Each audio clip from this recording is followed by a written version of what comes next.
Hello, hello, hello, everybody. Thank you so much for joining us tonight. I am Steph, and that is Brad. You have arrived at Steel City MTG. We usually play limited here, but once a month or so, we find some excellent people from across the internet to play Commander with, and that is what we are doing tonight.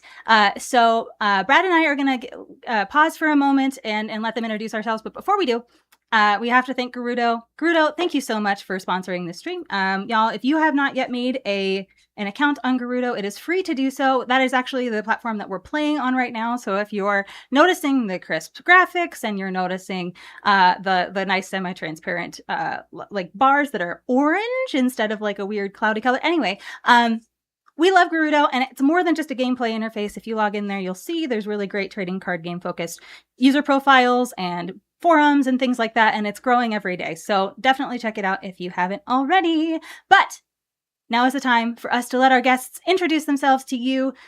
Bill, take it away. Hi, I'm Bill, and I'm just a really big fan of the spike feeders. I think that they're very cool. I like their products and their playmats and sleeves. I am from the spike feeders, and I'm very happy to be here today. Steph is absolutely wonderful. Thank you very much for inviting me on to yet another stream after the first one where I attempted to. If I remember correctly, I made a tumbleweed token that was approximately 282,000 power. Yeah, that sounds right. That sounds like exactly like something that you would do. I'm not going to do numbers quite that big this time, I think, but we'll see. You know, anything is possible. Chris, who are you? Hey friends, I'm Harmless, and I give Magic the Gathering cards away. That's pretty much the entirety of what I do on the internet. Is I built a website where you can go and choose 7 cards per month, and I will send them to you if you pay me shipping. I am also planning a really stupid road trip down to MagicCon Atlanta in November, where I am going to drop a bunch of Magic cards in little libraries along the way. I'm going to drop a link for that in the chat a little bit later. But I just think that Magic should be a game that is for everyone, and that everyone should be able to play with the cards that they have. This deck is my wife's deck. I am going to be making very big creatures very quickly, hopefully. Very nice, very nice. Okay, y'all. So those are our guests. We're so excited to have them, and I think this game is going to be really fun. Brad has a hand puppet redeem. Is there anything you would like to say to your audience, Brad? Well, I'll just say I don't normally have a puppet. This is my first time having a puppet, in fact. And I'm still learning how to use the mouse.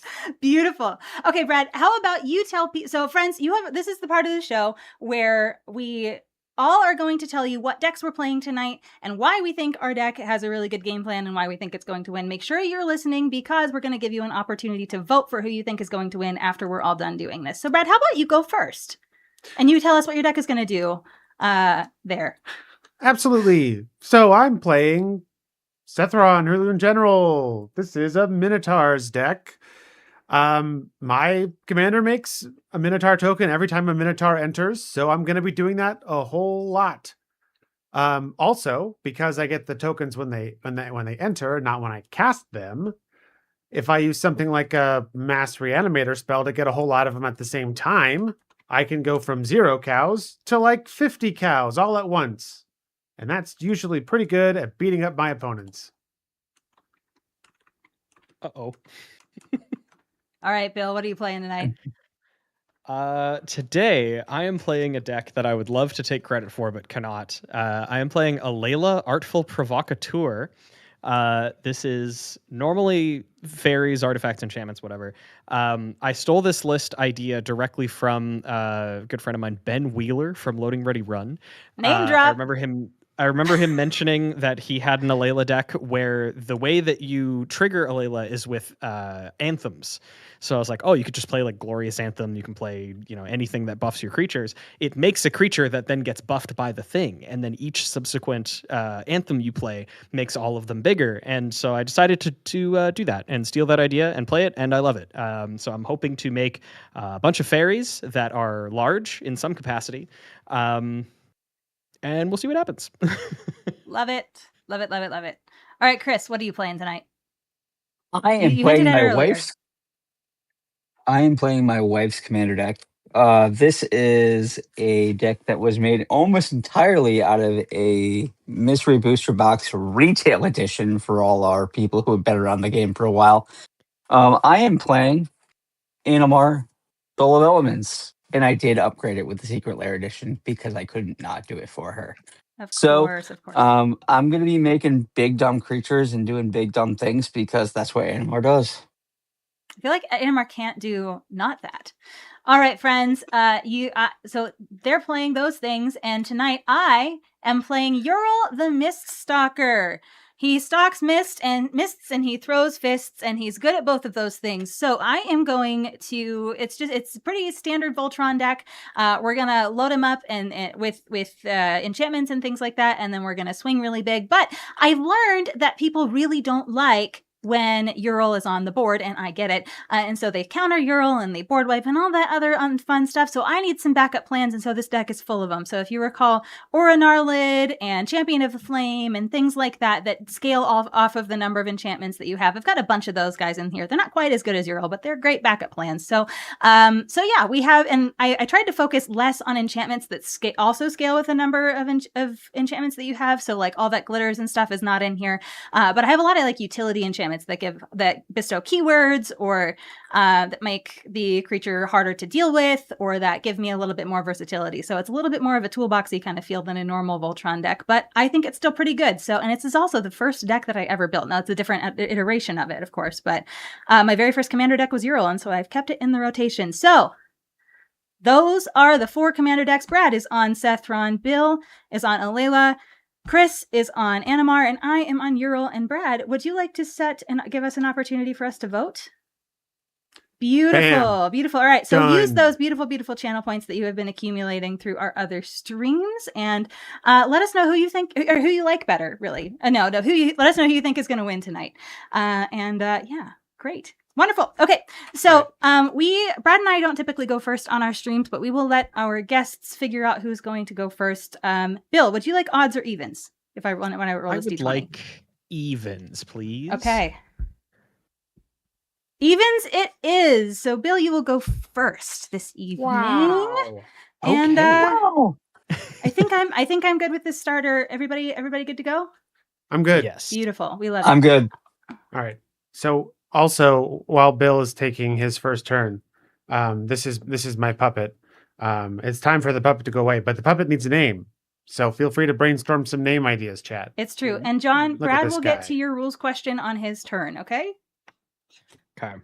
I'm going to kick things off with just a polluted delta, and I'm going to sacrifice it looking for just a tapped duel of some variety. And while I'm doing that, I will pass the turn. All right. So we're going to start off with a magical draw of the card, and it's the heart of the cards that guides me. So we're going to start with a good old basic mountain. Go ahead. Okay. Finding And a Max godless Carnage, I shrine. did notice, first of all, thank you for following today. And secondly, I did notice that you redeemed an emotional support flame, as you well should. And I do need some emotional support for roughly 15 minutes. So that's where he is going to be. All right, I'm going to draw for turn, and I'm going to play a tapped Jetmir's Garden, and I will pass the turn. I'm just going to Okay. say, if we don't get a physical version of Flame, I think everyone is going to riot. I thought that was kind of a shoe-in for Mystery Booster Commander. I thought they were going to do the Omen Paths thing and just have them in there, just hanging out. But I guess they wouldn't be able to do the whole set. And also, I think that was just the reaction that we had, even in Wizards time, just wasn't enough time to make that happen. Yeah. Because I'm sure Mystery Booster Commander Edition was in the works for quite a while. Okay, John, I will get to your question, but it is not strictly speaking a rules question. I will take some time to chew on it about some fun interactions, and I'll get back to you. But for now, I will draw, and I will just play Akum Teeth, which is a tap land, but it is a Minotaur on the back, so that's kind of fun. Or I guess it's a Minotaur on the front; it's a land on the back. There you Whatever, go. I'll There you pass. Very, very good. Draw. Ooh, that card's not very good. I'll play this basic island and follow that up with an arcane signet. And I will Ooh. pass. Draw for turn. Ooh, that's a fun one. We're gonna start with a super fancy Sulphur Falls, Ooh. and I'll pass the turn. And Reactive, this is not a silly question. We love when people ask us where we're from, because the Steel City is indeed Pittsburgh, and that is absolutely where we're from. It's great to see you. I hope. Are you a Yinzer? You just said the word Yins, and not many people do that if they're not from around these parts. In fact, I don't really do that, and I am around these parts, but that's okay. I will play a forest. I will pay 2, and we are going to cast 3 visits. I'm going to go find my favorite non-basic forest. It's probably going to be a shock one. Probably going to be a temple garden. Yeah, and it's going to come on the battlefield tapped because I don't want to take that damage, and I will pass the turn. Revisit. I will say that Reactive is a wonderful human being and also is creating some of the coolest magic content I've seen in a while. He is Oh, a the physics nuclear guy. physicist. Heck yeah! I He is totally. a- As soon as you started talking, I was like, I know exactly who you're talking about. The and username he- reactive as a nuclear physicist is peak. That is awesome. I agree. And he is making some really great content. I know he's working on his first long form, but he's making like custom magic cards with the most absurd rules text you've ever seen, and then telling us about how that relates to nuclear physics. I'm learning so much, and it's so good. So go follow him. He's mostly on Instagram. I love that. Chris, if you want to share your social links in chat, you're more, or not Chris, Reactive, if you want to share your social links in chat, you're more than welcome to, since we're talking about you. All right, Brad, what are you up to? Command Tower into Metallic Mimic. Surprising no one, I will choose Minotaurs as my creature. And that's all I got. I'll pass. Beautiful. You sure you don't want to choose elementals? I'm pretty sure. I thought All about right, it fine. long and hard. I have drawn. I will play a basic plains and run out my commander, Alayla, Artful Provocateur. So just for a quick refresher, she is a 4-mana 2/3 with flying, death touch, and lifelink. Other creatures I control with flying get +1/+0, and whenever I cast an artifact or enchantment spell, I make a 1/1 blue fairy with flying. And that's it for me. Okay.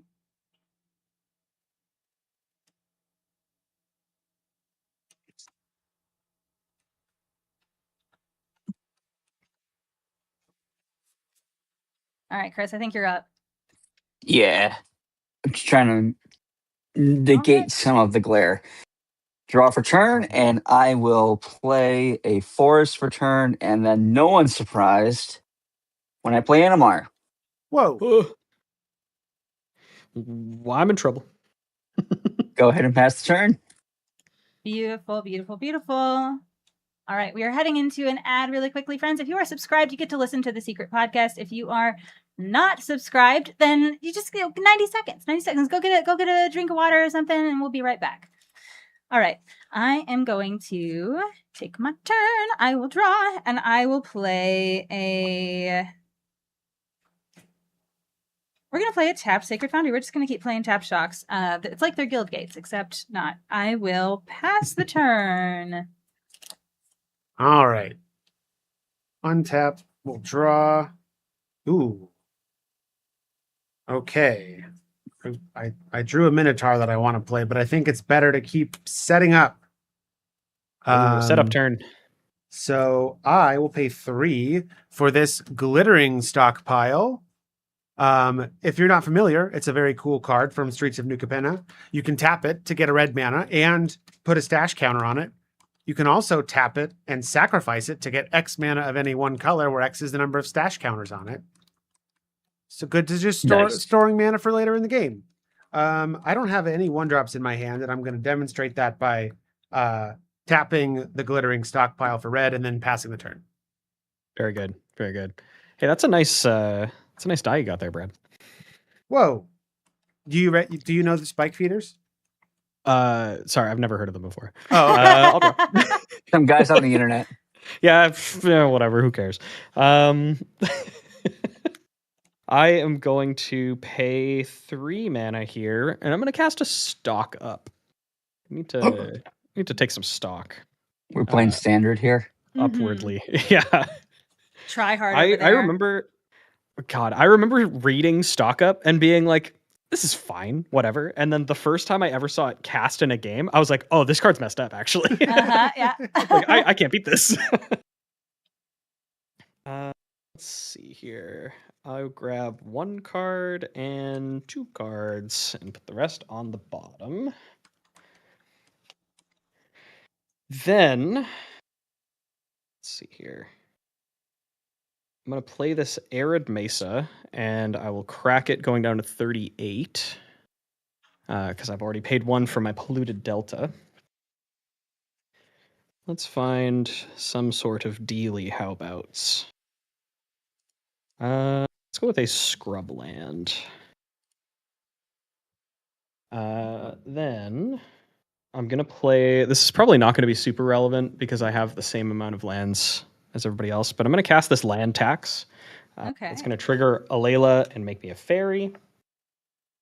And then I will have this Land Tax in play, and then I'm going to tap this Arcane Signet and cast a Paladin class, which will make me another fairy. So this one reads, spells your opponents cast during my turn cost 1 more to cast. And then it has some other levels that I will mention when they become relevant. Okay. For the time being, though, I am just going to pass the turn. All right. So let's go ahead. We're going to untap. We're going to upkeep. And then we're going to draw a card for turn. And we are going to start off by playing a Tranquil Thicket for turn.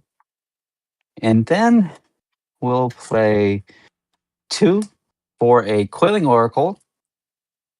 And we're going to reveal a Inspiring Call and put that into my hand.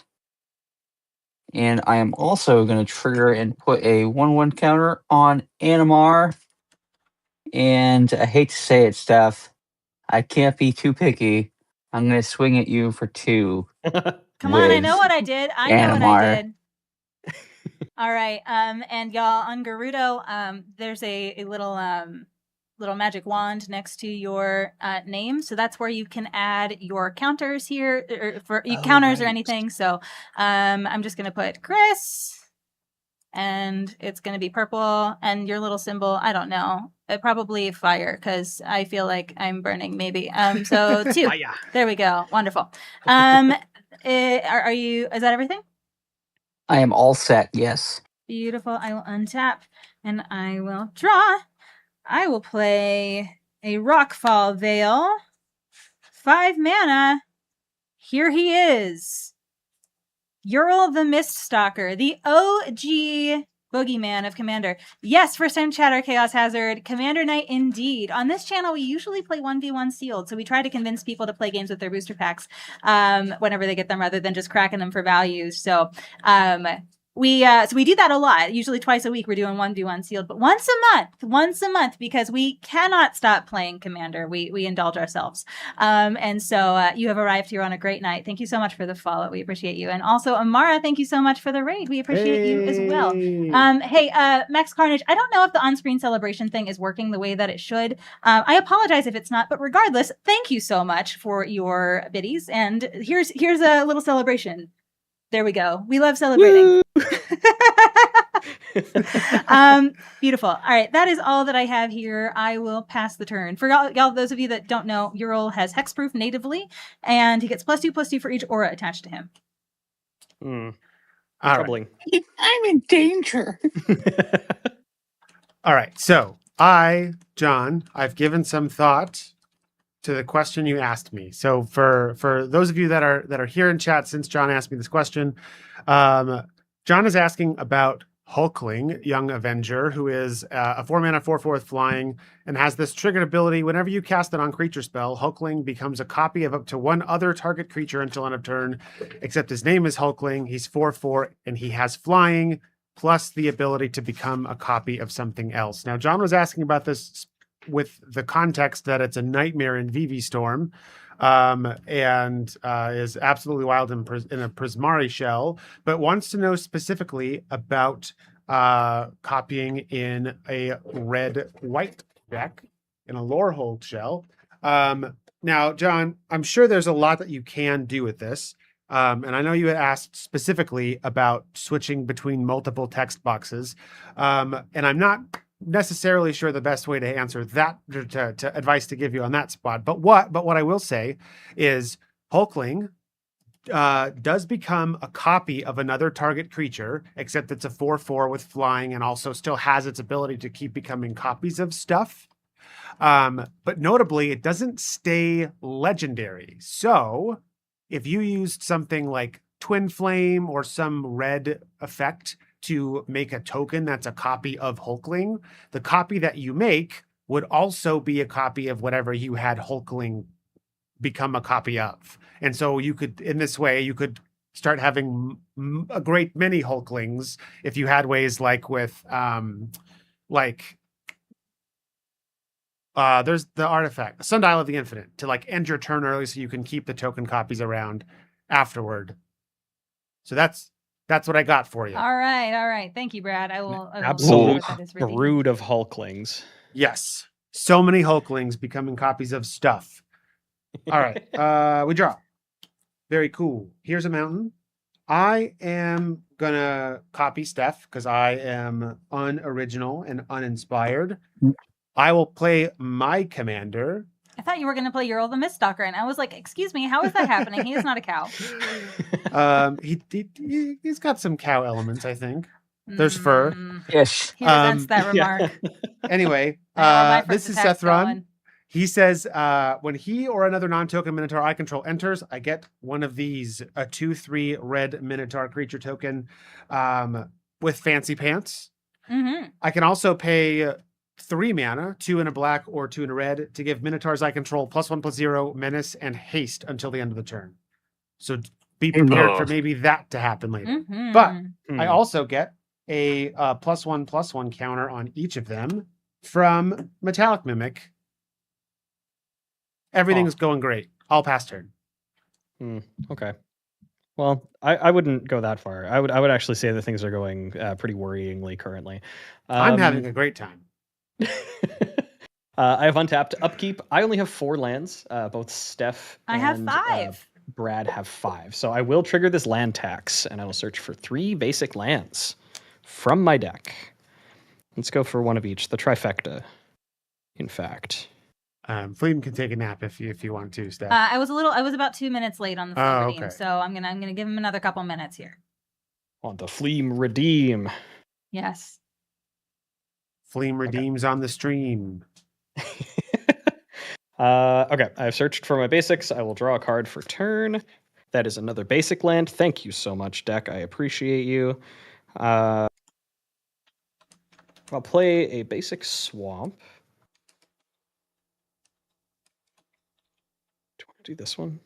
How much? 1, 2, 3, 4, 5, 6.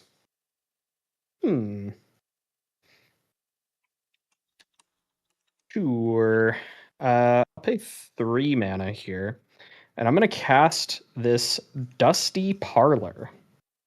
This secret arcade is locked for now. And this reads, whenever I cast an enchantment spell, I put a number of +1/+1 counters equal to that spell's mana value on up to 1 target creature. That will trigger Alayla. I will have a 3rd fairy that has summoning sickness currently. So I'll actually... There's a lot of counters running around tonight. Yeah. Just wait until I get my Metallic Mimic. Ooh. Whoa! Then it's a nightmare to track. Let's see. I think I'm going to move to combat. Do I want to hit anybody right now? I'm kind of scared is the thing. kind of just terrified. You know what, Brad? I'm going to attack you for 2 with my commander. Well, that's His pants not are a very little too nice. fancy over there. Cal shouldn't be wearing Out pants. in the It's, air. it's not. Yeah. This is pretty fancy pants. Yeah. So you will take 2. I will gain 2 from my lifelink. And then I think that's just going to be it for me. I will pass after that. All right. Good old untap. Draw. Ooh, that's good. We're gonna start with a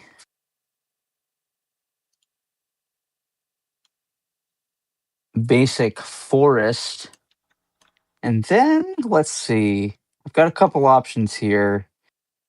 They're both hybrid cards, but we're gonna start with a Uno dos Trace. Actually, we'll do Trace. I'm good at magic. For a Cold Eyed Silky, Okay.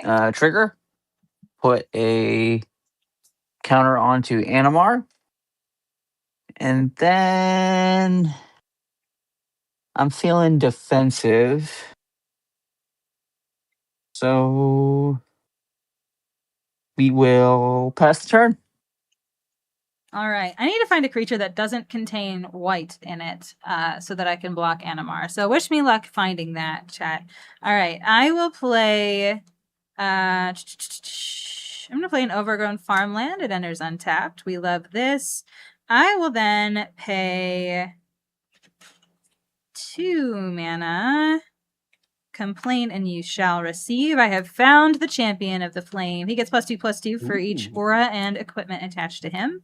And then I will pay 3 to cast Shield of the Oversoul on Ural. It is going to give him indestructible and flying and +2/+2 because he is both green and white. So I'm going to go ahead and enchant him with that. I second Brad's face here. Okay, listen. I just No, thank you. I just need you all to appreciate me for who I am. That's really all it is. All right, I'm going to pay 1 then. I'm sorry, 1 then, and I'm going to cast Rancor, and I'm going to put Rancor on Champion of the Flame. So now Champion of the Flame is a. So we're diversifying our assets a little bit. We got to have meaningful blockers over here. I understand what's happening. I can't kill anybody with Ural right now, and I prefer not to maim before I kill. Right now. So we're just gonna sit pretty and have really good blockers, and I'm gonna pass the turn. It's only turn 5. I can't quite kill anyone. I mean.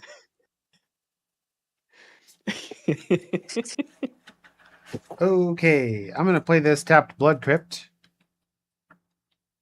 And then, maybe if I... No. Wait. Oh, no. Wait a minute. Nah, I'm going to shock myself. It's great. It's fine. Manage casual.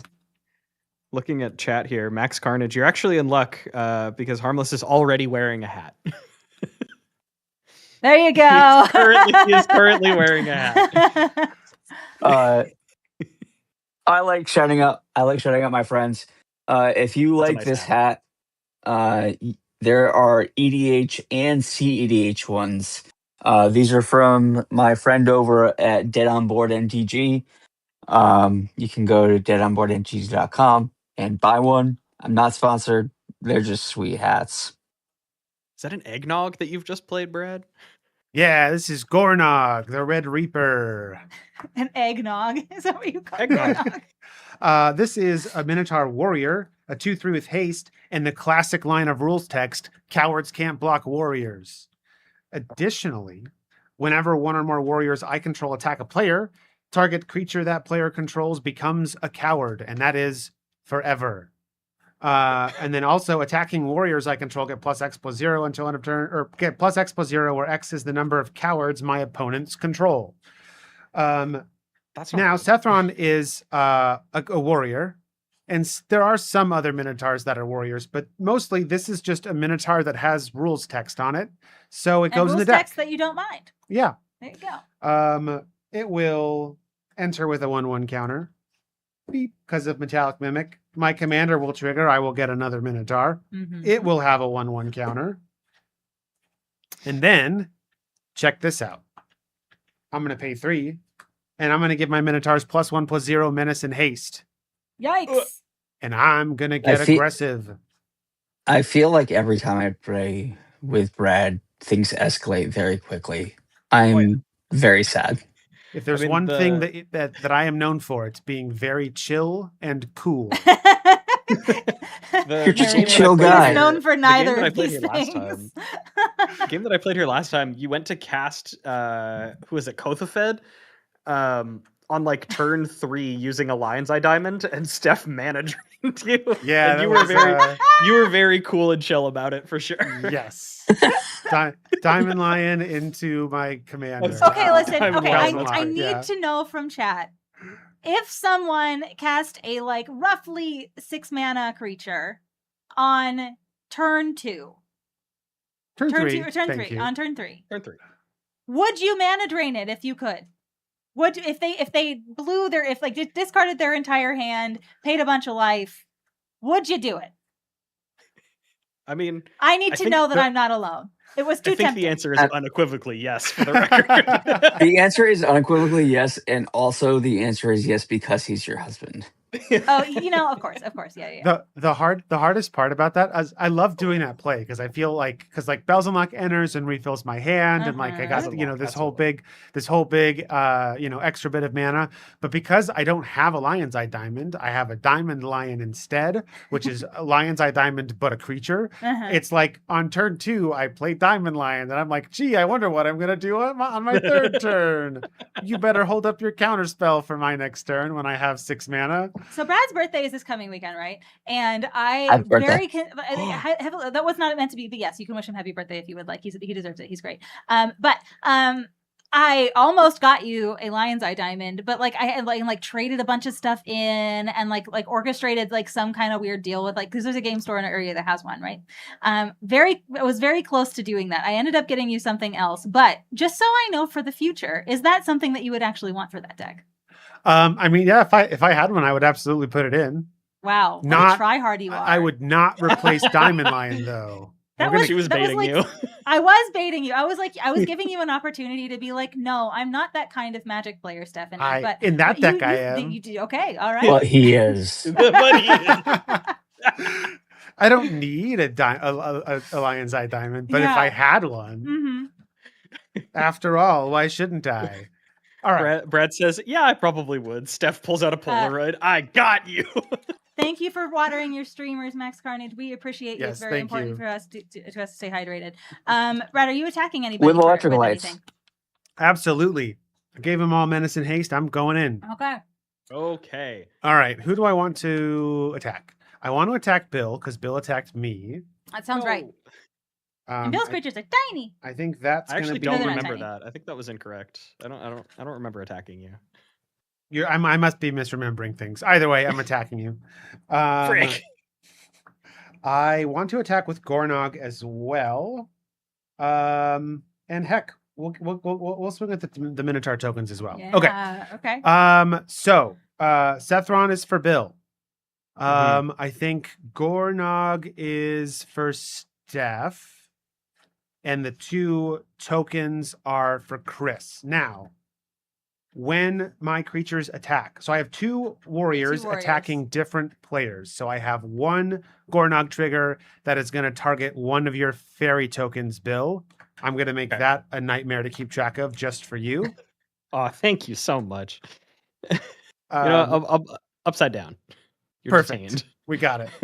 And then the only creature that I can target for you, Steph, Champion of the Flame. is I a know. coward, yes. I know. So I have for Bill, Sethron is he's getting 1, 2, 3 plus 5 he's an 8/5 with menace. Steph Gornog is 3, 4, 6, 4 with menace. And then Chris, these are both 3/4s with menace. Wow. Gross. Looks like I'm taking 6. I guess before damage or before blocks, I suppose, I'm just gonna flash in the Scion of Una. Flash flying 1/1. Other fairies I control get +1/+1, and other fairies I control have Shroud. I guess I should do that in response to the trigger, actually, because I forgot it gave Shroud. Will you allow me to do this? Yeah, that's fine.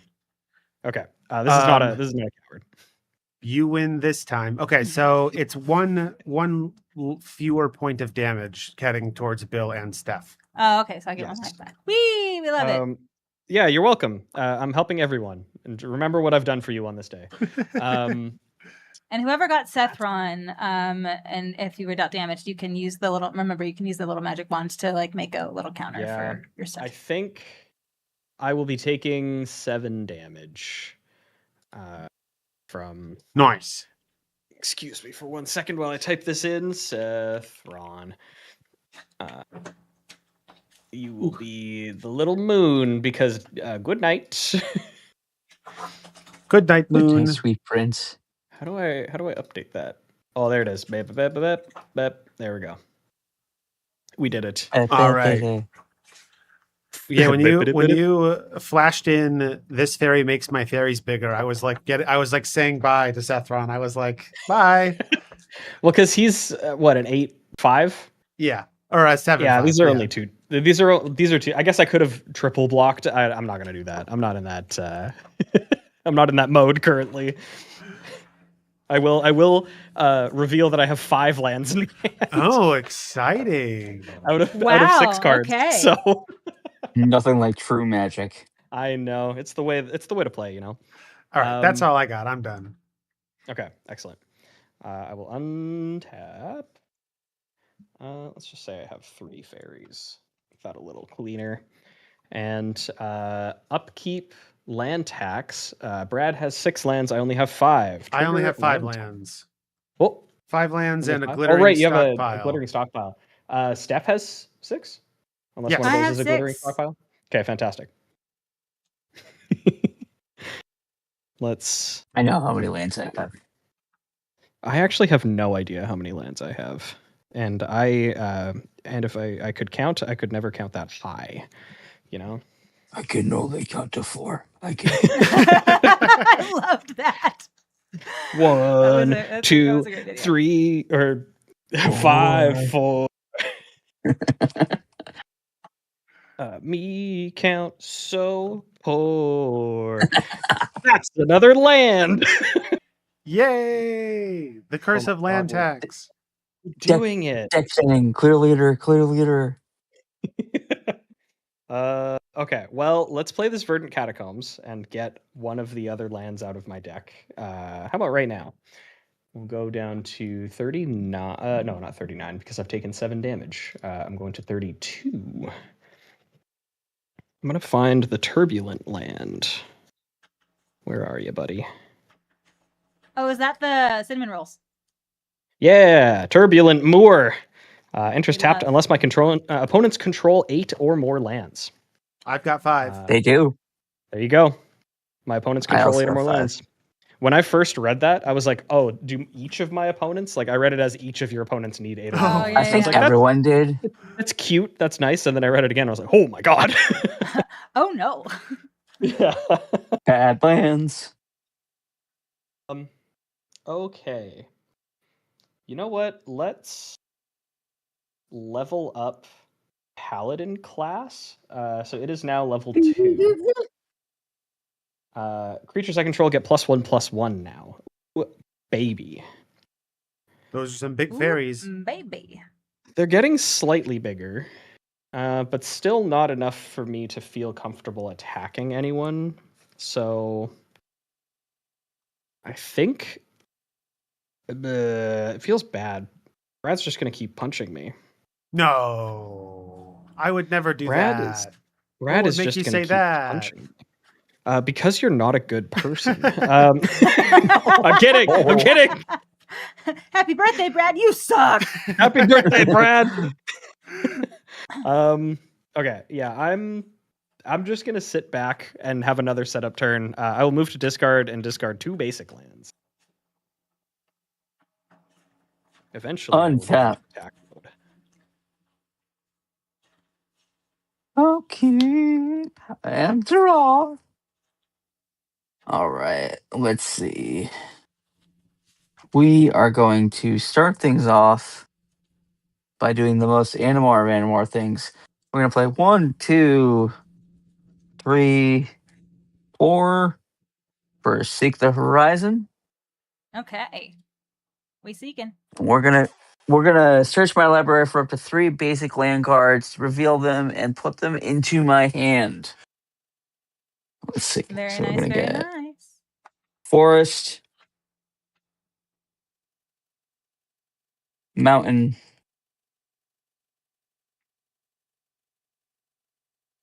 and a pretty island.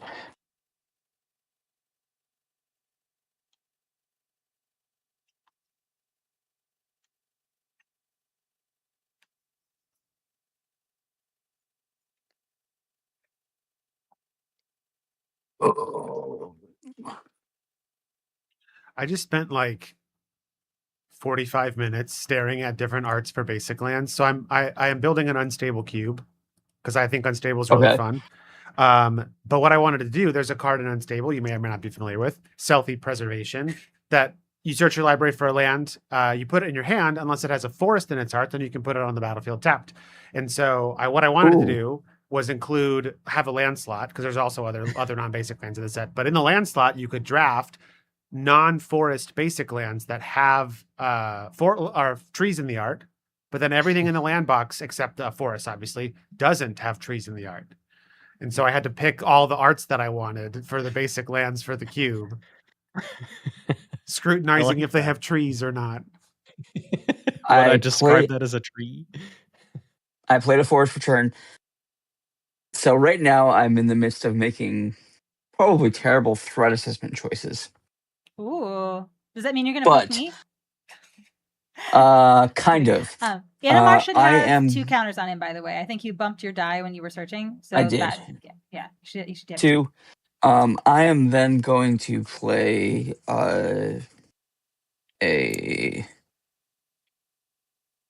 because there's an aura on Ural that currently gives him indestructible, right? Correct. And he himself is natively hexproof. So I am going to play a Broken Bond on the aura currently attached to Ural. Well, that is just so mean. Does that mean you want to destruct him? I want him to be able to be destructed. Because if someone does manage to pull a board wipe out of this, I want him to be able to go as well. And I will put a island onto the battlefield with the second ability of Broken Bond. And then I am very scared of that giant troop of Minotaurs. So I am going to pass the turn. Well, that means that what I wanted to do on my next turn is not something I'm gonna do on my next turn. That means okay, all right, that's fine. Everything is fine. Nothing is wrong. I will untap, and I will draw. Okay. 7 lands, and 7 is enough.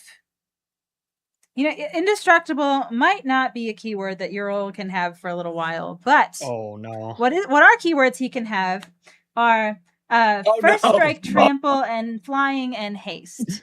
So we're gonna go ahead and enchant him with super state. Whenever enchanted creature deals combat damage to an opponent, it deals that much damage to each other opponent.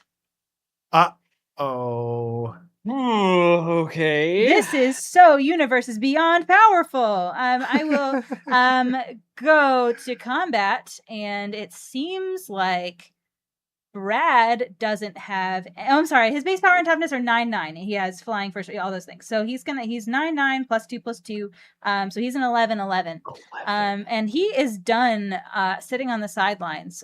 So he is going to get in the paint here.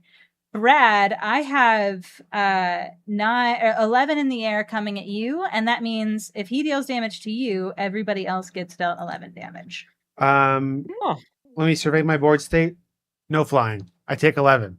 That's right. And that means the rest of you do too. Equal opportunity maiming. All right, I will pass the turn. Okay, I'm checking to see if there's like a gem symbol here on on Gerudo for my commander damage. There isn't, but I do For the have Chaos Emeralds. Yeah, I do have a little green swirlies. Ural must be it's true. That's Yeah. kind of super state, Yeah, right? yeah. 11 though. 11 though. 11. I don't remember what I started clicking that button and I forgot what my life total was. Let me check this. Let me check. From 36, I should be at 25. Nailed it. Beautiful. We love people that can do math. It's great. It's your turn. All right. I will untap. Oh boy. I will regret every decision I've made in my life that's led me to this point, and I will draw a card. Sick. I no longer feel bad about destroying that aura. Though I wish I had that spell now.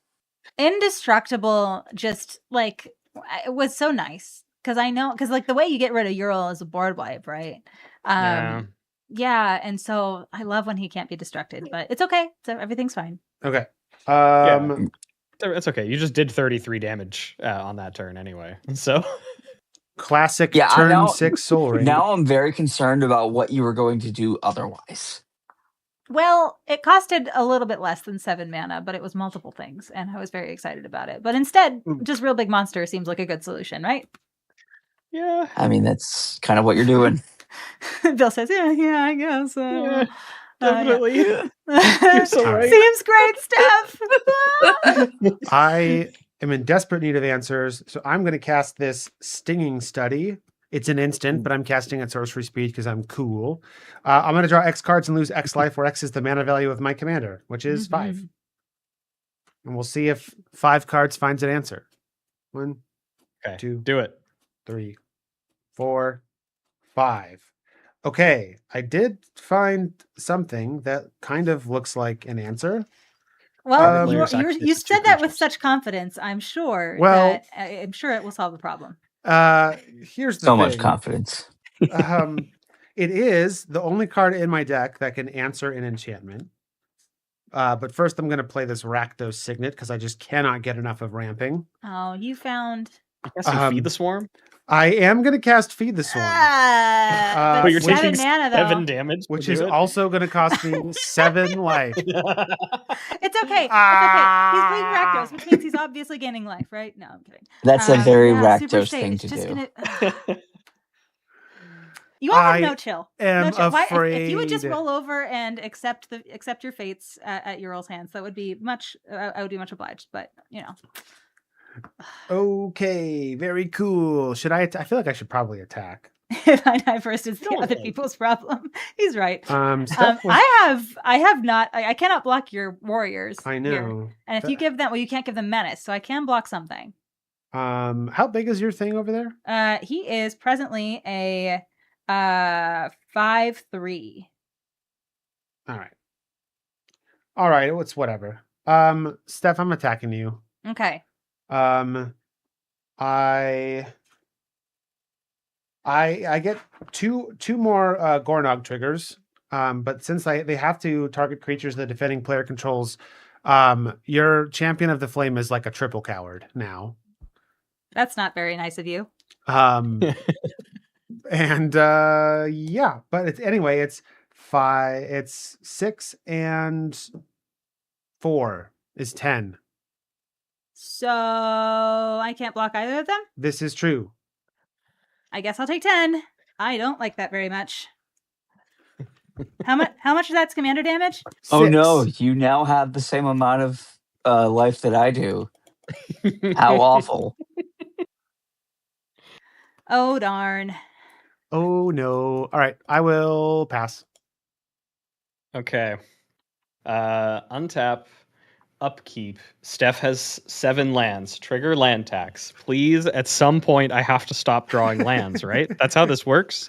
That's how the video game works. I mean, how many lands do you have in the deck there, bud? So I run 99 basic lands. So it's, when you get to 99 lands, that's when you'll run out. Okay, perfect. Okay, we're like pretty close, right? I've looked for 9 so far. It's a percentage. That's pretty close. You just have to do that one more time, right? That's how that works. 99 is 2 9s. Yes. Yeah, exactly. Oh. Okay, I have found 3 lands. I will draw a card. It's not a basic land, but it also doesn't do anything. Whee! Okay. Which one of these do I want to play? I'll play this basic island. And I guess that's something I could do, right? 1, 2, 3, 4, 5, and then 1, 2, 3. I don't have enough to do both of those. But since we're all kind of booting it into booter drive, it seems. You booed. Oh. I wanted to level up this paladin class again and target my Alayla to give her double strike and +4/+4. But she has Shroud currently, so that's not actually a very good play. Aha. Yeah. Should have I just let your will- fairy token be a coward. Yeah. I should have just done that. Jeez, you're so right. I'm going to unlock the secret arcade. Non-land permanents I control and permanent spells I control are enchantments in addition to their other types. So now, in addition to the Dusty Parlor, that means that whenever I cast a permanent spell, I get to put a number of +1/+1 counters on equal to that spell's mana value on up to 1 target creature. Scion of Una it gives a shroud to others, so I have 1 valid target. We're getting there. Is it target creature you control? It is just target creature, so I could use it for some politics purposes if I had any permanent spells in my hands. Can't Fair target Earl though. I can't target Ural. He has hexproof. You can target Animar though. I could target Animar. That would be really helpful, I think, for me. Well, Animar's got protection from white. Oh, that's the only reason that I'm not going to do that. Okay. You know what? Let's move to combat. I'm going to attack. I'm going to throw Alayla at Brad again. So she is currently Yay! getting +2 from aura effects. So this will be for 4 damage. Ow. And then I'm going to gain 4 and go to 25. And then I'm going to move to cleanup and discard some cards that I'm sure none of you will ever see coming. Okay, I will discard a plains, a swamp, and an island. I don't All right, think I will Bill move- appreciates his basic lands, everybody. I don't think I am Untap. either. I think they deserve better. Upkeep. Draw. Okay. Okay. So we're gonna start things off by paying 2 for a Gilder Baron. Another case in point of our Mystery Booster Retail Edition. And then I will play a Mountain for turn. Let's see.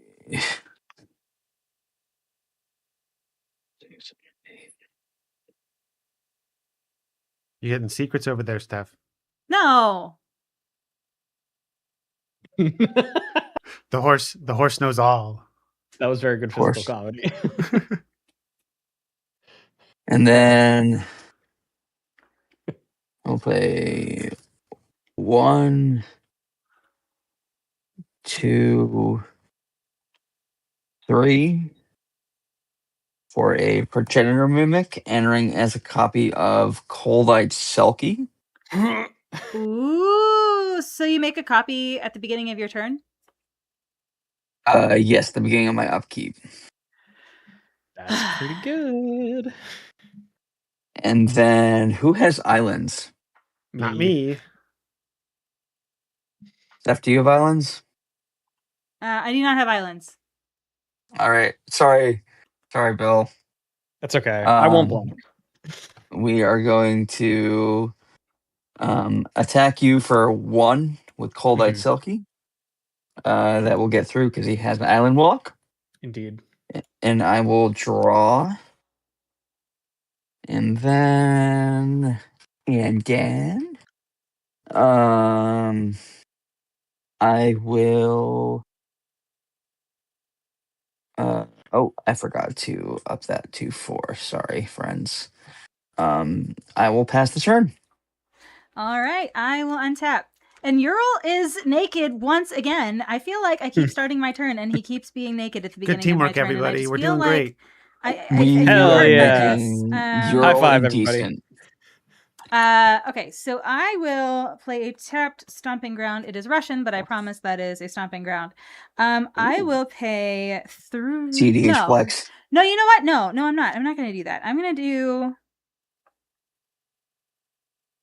go to combat. And Brad, I would like to attack you with Champion of the Flame. Champion of the Flame is a 5/3 with trample.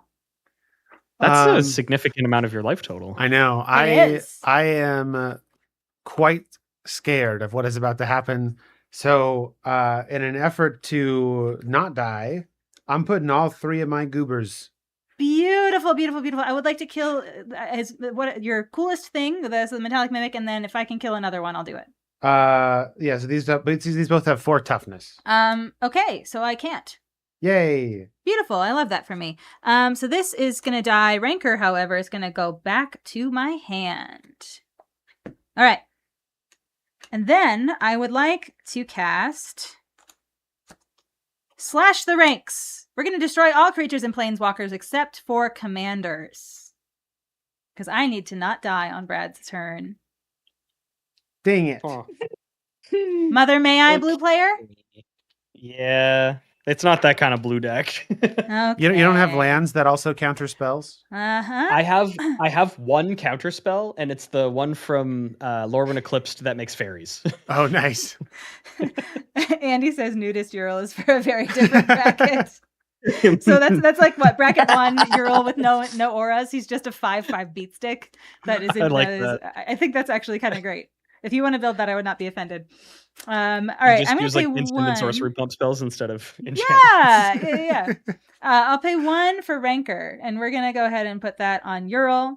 He is presently a 9/7 with trample. And I 9/7. think it doesn't quite work with the whole thing. So that 9 is a very, very interesting number. Well, you already went to combat, so I did. You're right. I will pass the turn after that. Actually, hold on. Wait. Before I pass the turn, I want to just take a second because there's a lot of you here, and we appreciate you so much. Bad at Gender is hilarious. I think it's a great username. All right. So, but friends, there's a lot of you here that aren't usually here, and I just want to let y'all know that we're not as fun as this usually on our stream because we have 2 guests that are making this a lot more fun. But we are still a lot of fun. And we usually on Sundays and Wednesdays at 10 p.m. we play 1v1 sealed.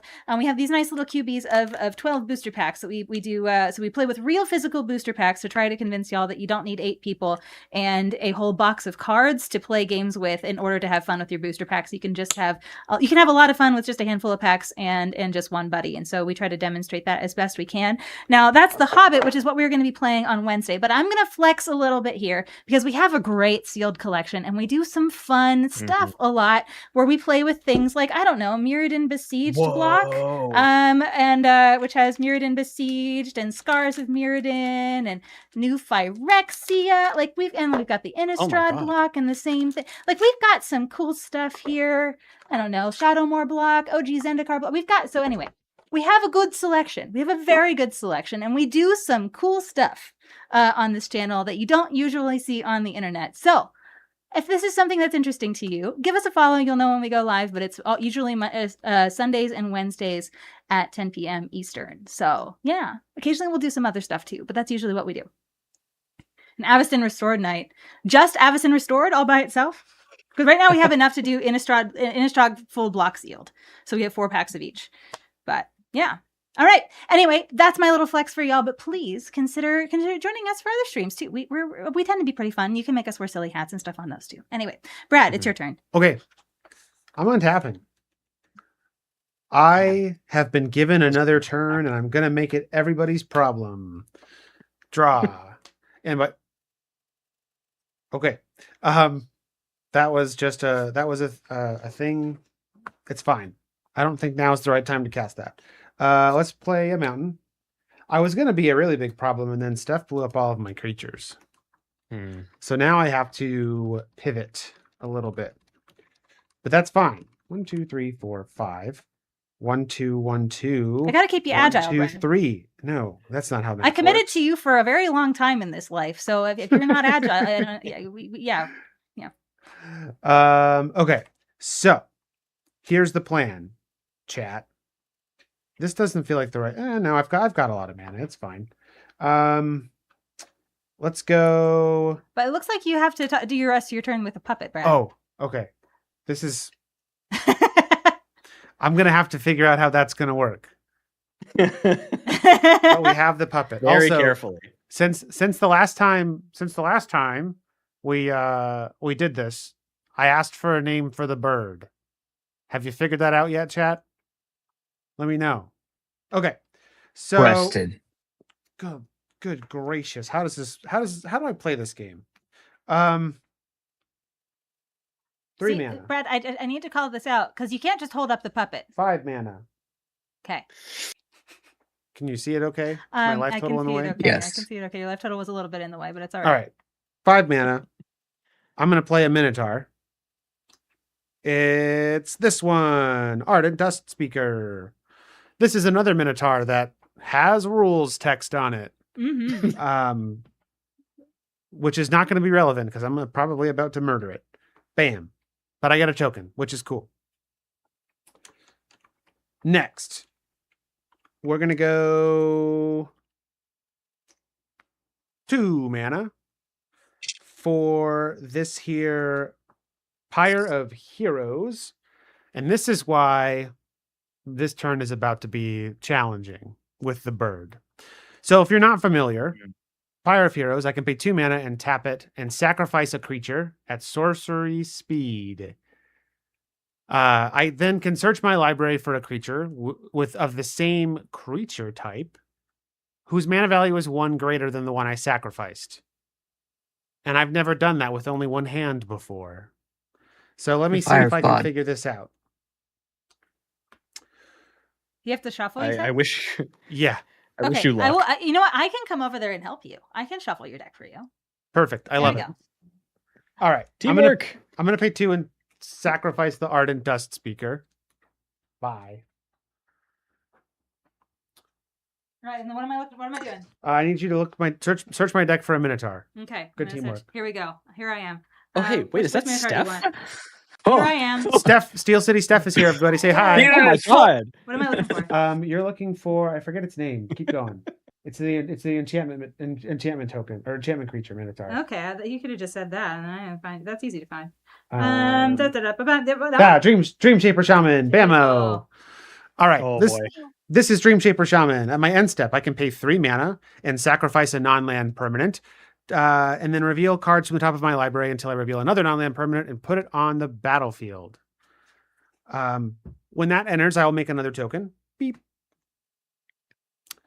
And then attacking feels like a bad idea.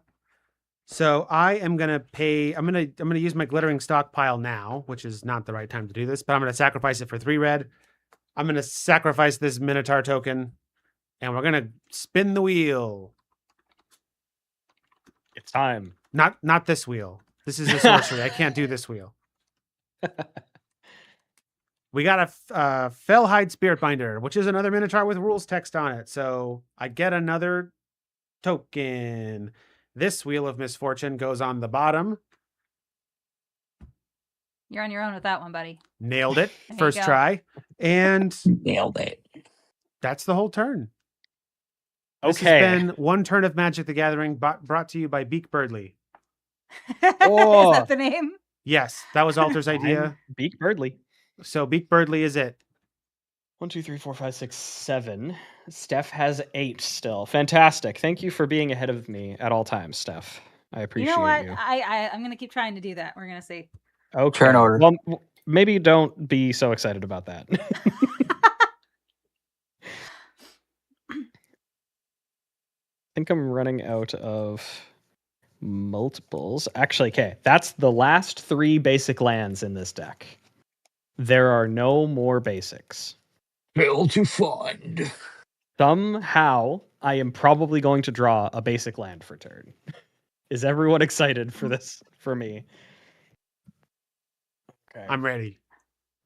I Okay. have a habit of whenever I play land tax, I always draw lands off the top. It's just the nature of the beast. The two curses of land tax are when you have land tax in your opening hand, you go first, and when you have it, you only draw lands after you've searched. Those are the rules. I don't make them.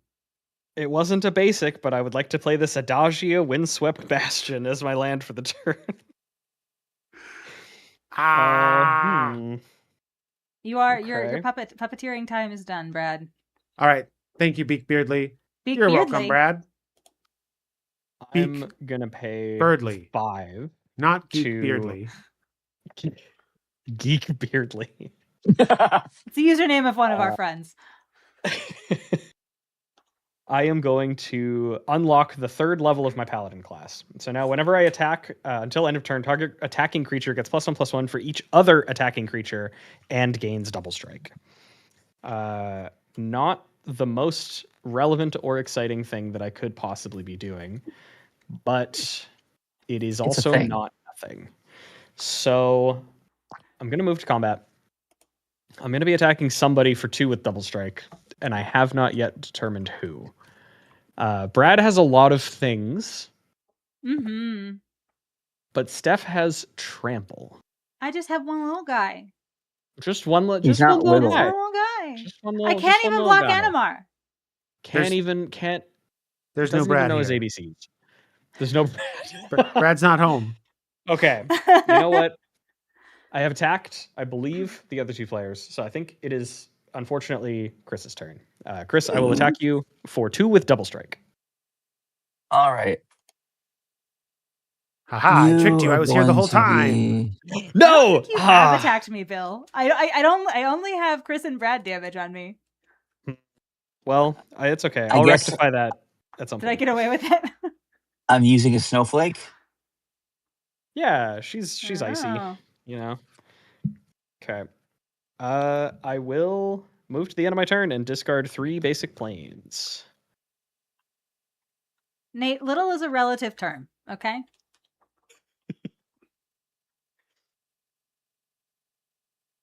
One, two, three, 4.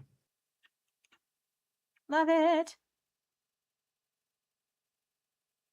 Beautiful. Look at that beautiful snowflake. All right. It's my turn. Absolutely. Yes. All right. Cool. On tappies. That's the technical term. Draw for turn. Oh, that's fun. I like that.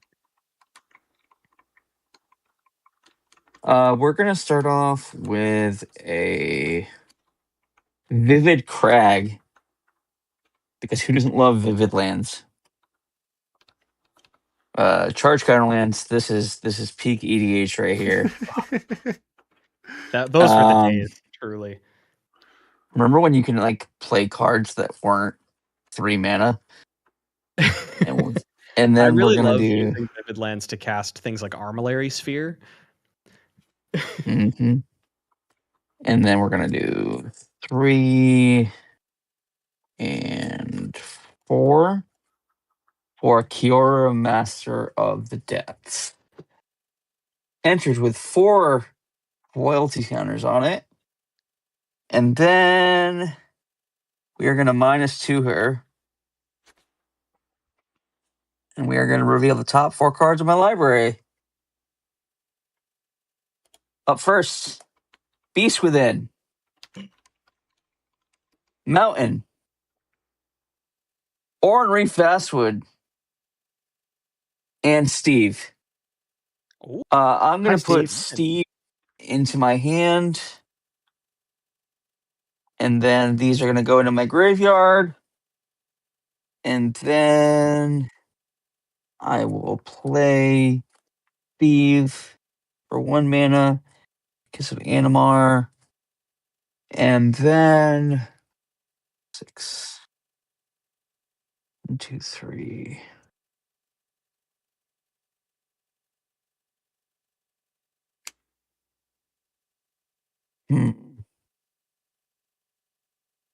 I will I don't want to poke the bear with Steph, and there's a lot of blockers on board. I'm going to keep my blockers up. Go ahead. Dad Brad, that is such a great streak. We appreciate you for streaking in public. Thank you so much for your 45 stream streak. 45 streams. That is much. That is much. We've got some committed people over here, and I appreciate that. All right. I am going to pay 3 mana to play Armadillo Cloak. It is time to get some life back. Oh, you all no. have been dealing damage to me, and I just, anyway, so we have, I guess, +2/+2 and trample.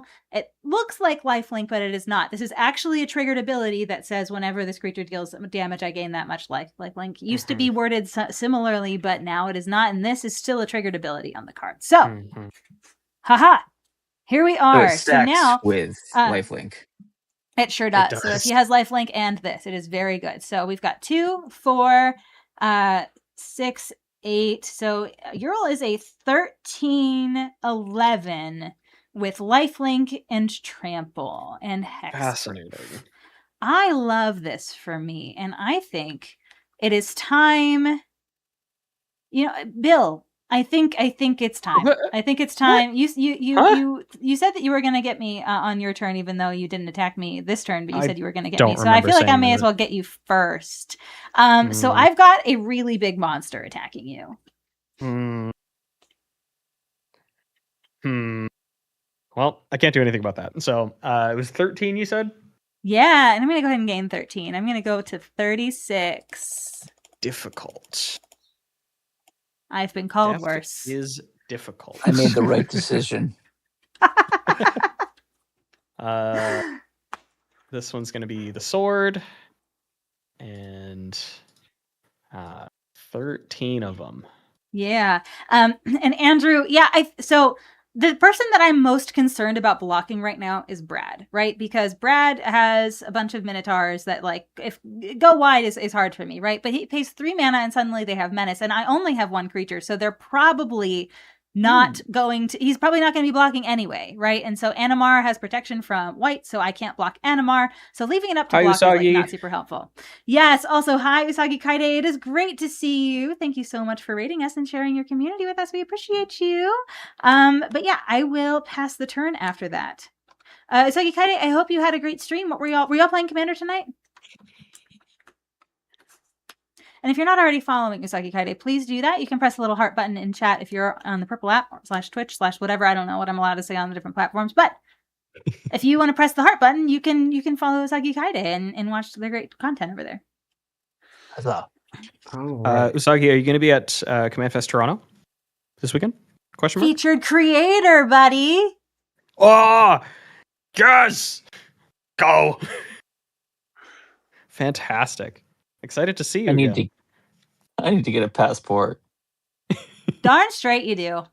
There's so much great stuff happening in like the Greater Toronto area. There's an event happening in Ottawa in October, which is not a crazily far drive from New England. All right, I'm using Choir of Heroes. I'm going to trade in this Fellhide Spirit Hunt. Oh. Okay, see you later.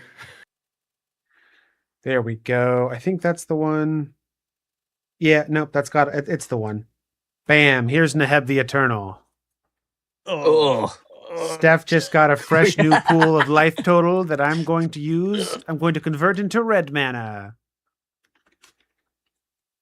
I'm glad we both have the same response to that. All right, so Honestly, Neheb. it's like most of the Nehebs give me that response. I don't know why. I just always get run over by this Minotaur man. Okay, Neheb. It's better than getting run over by a Mantar. Yeah. Or a Jumbo Cactar. I think, because I'm gonna have so much mana here. I'm gonna activate Sethron. 5, 6, 12 plus 9 is 21 plus 5 is 26. Steph. 26 is a lot, Brad. If everybody attacks me this turn, I'm so dead. 6 is a lot. I'm taking 26. How much of that is your commander cow? 6 of it. All right, so I'm gonna go to 10. Okay, I am gonna make 26. Brad, I know you're wondering if that sparked joy for me or not, and I just want to tell you that it didn't. Yeah. 24, 26. Look at all these happy spikes. And then the fun is the fun's about to begin here, chat. I'm very excited. That's all floating red mana, correct? All It floating sure red is. mana. It might be Jover. I should have yeah. killed Brad. I should have just done it. So I'm gonna use 3 red manas. I'm gonna cast this lovely Wheel of Fortune. Oh my god, thank you. Okay, so here's the thing, friends. This is not good for us because Brad is playing a reanimator deck. And so if and when he discards a bunch of creatures and has a bunch of stuff in his yard, he's going to probably play a mass reanimator spell and rip them all back. So I just want you all to know this is dangerous. This is not helpful. This is dangerous. I understand. I am well aware. I'm listening and I hear you. However, look at all these. I know. This is the most bracket 2, bracket 3 deck you've ever seen. But I really wish I had played some things out last turn. So I am discarding an Inspiring Call, Wild Pair, Pathrazor of Ulamog, Oh, and a wow. Bow of Nylea. You were sandbagging. Yeah. 2, 3. Yeah, and my other 2 cards, by the way, were Amy Replenish and Red. Dance of the Manse, which, if anyone's paying attention at home, I have 0 applicable enchantments or artifacts in my graveyard. But I love that you are playing Dance of the Mans. It's true. Oh, Hey, yeah. Brad, you know what else I love? What do you love? I love when you manipulate all of your game pieces, including the dice, with finger tentacles on. Oh no! Yeah, that's what I love. Oh no! Dance of my It Mans. turns out Alter loves that too, so our interests are aligned. You'll have to give him a second. Because the rule is, if you've been cursed with finger tentacles, you need to manipulate your game pieces with them as much as possible. Now, the dice are way too heavy for that. Yeah, well... But... You have actual fingers underneath the tentacles. I don't know if I need to remind you that. But yeah, you can actually... I don't think so. I think these are just tentacles now. No. All right. Let's have this is a some dexterity fun. check. Let's see if you pass. Okay. I got a fresh grip, baby. Can I do it? No, I can't. There we go. 3. This is all going to go very well. 2 manas. We'll play this lovely Talisman of Indulgence. New art for that, which is cool. We will play. We'll pay 4 mana, so we can get rid of this one. And this is not a tapped land. Good gracious. And then this goes to 5. They're so... You're really good at this. Coefficient of friction on this is so high. Lord of Shatterskull Pass. That's a Minotaur token. This is probably the best finger tentacle redeem I think we've ever had on the stream. You having to manipulate large dice is just... I'm gonna It was in the perfect there. moment. All these, all Fort this, State. Fort State. all that's tapped. All right. I'm trying to keep it legible so we all know what's happening here. All yeah, right. I can tell you have a high emphasis on legibility with your I words sure right do. now. I can, yeah. Mm-hmm. All right. Then we had so much fun with one of them, so I thought to myself, let's have another. It's Neheb, but this time it's Dread Horde Champion. Oh boy. And then I need to find myself. Now it's stuck to my headphones. 1, and I can get rid of this. Fewer game pieces on the board. To continue partying on with this demonic tutor. Yep. Mm-hmm. Uh-oh. Okay. Everything is totally fine. Goodness gracious. I love how organized and neat your board state was before the finger tentacles, and now it's just anybody's guess what's tapped, what's untapped, what's like, yeah, it's great. Right. I love it. Oh, I could do this. That could be fun. Ugh. The game has changed. It's true. It's true. Actually, has it? It has changed. It has, because it's vampiric and demonic that are on the list. Okay, friends, while Brad is searching, I'm going to soapbox about this for a second. Tutors should be fine. Tutors are fine. I think they should not be game changers, and I think the things that you're scared of people tutoring for should be the things that you're changing the game about. I feel like a tutor by itself does not make a deck inherently more powerful. It makes it a little bit more consistent, but I think consistency, even for low-powered decks, can kind of help them. I don't know. I feel like putting a tutor in my lower-powered deck that can tutor for like an underrepresented mechanic or something like that is really great. Is really great for the deck, right? And so I think tutors should be off the game changer list. I think we should focus our energy and attention on the things that actually change the game when they occur. So that's what I think. I'm going to hard disagree on that for All right, specifically the universal tutors like demonic and vampiric. If they are specific to a type of card, maybe. But if you can get anything, that's a game-changing card. But the thing that you're getting should be the thing that is the thing that's the actually changing the game when it happens, right? I am on Steph's side here, and the bulk of my argument can be summarized with when you have a counter spell, you don't counter the tutor, you counter the thing that was tutored. Yes. Generally.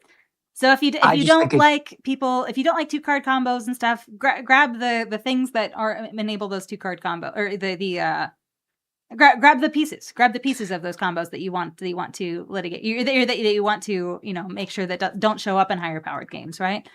I think the mono black skeletons deck, if it wants a vampiric tutor, or even if the mono black vampires deck wants a vampiric tutor, I don't think that should automatically make it bracket 3 or up. I think that's I feel like there are applications for tutors at lower levels that I think could and should be explored. I just think that it goes against the nature of a singleton format. That's me. Think I agree with you, but I also think that ship has sailed with how much redundancy there is now. I think the ship has sailed, and I think that if you're going to be, if the argument is centered around we want only one copy of cards in the deck, there's just so much redundancy right now that's not really a factor anymore anyway. That is a valid argument, and I rescind. You don't necessarily have to fully rescind, but I do think that is a good point too. Like I have, for my main deck, my Bristly Bill deck, I have a maybe board that I believe is 60 cards deep. And a lot of them are just either redundant things or things that have been objectively power crept. They are printing so many cards. Uh-huh. Yes. Okay. I have found my tutor target, and I'm going to continue to applaud for Brad. I'm going to continue to make my own life difficult for no reason. Nice. Here's Rise of the Dark Realms. Yeah. Which I am casting. Okay. I'm scared of this. I have. Oh, that's the mana foil. Yeah, look at that. That's a nice one. Ooh. So I only have one creature in my yard. In my graveyard that is this big, I have one creature. It is This is about to get really bad. Oh no, you have Progenitor Mimic. I have Pathraiser of Ulamog. Uh-oh. I have Coiling Oracle.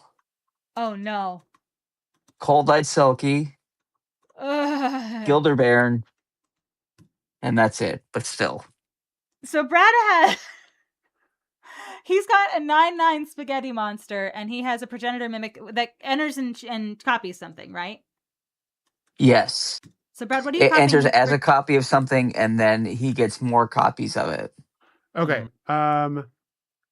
So hit me with that list again. I'm going to write it down, and I'll make the tokens over the course of the rest of my entire life because of these finger tentacles. Starting with me, Scion of Una. Okay. I see.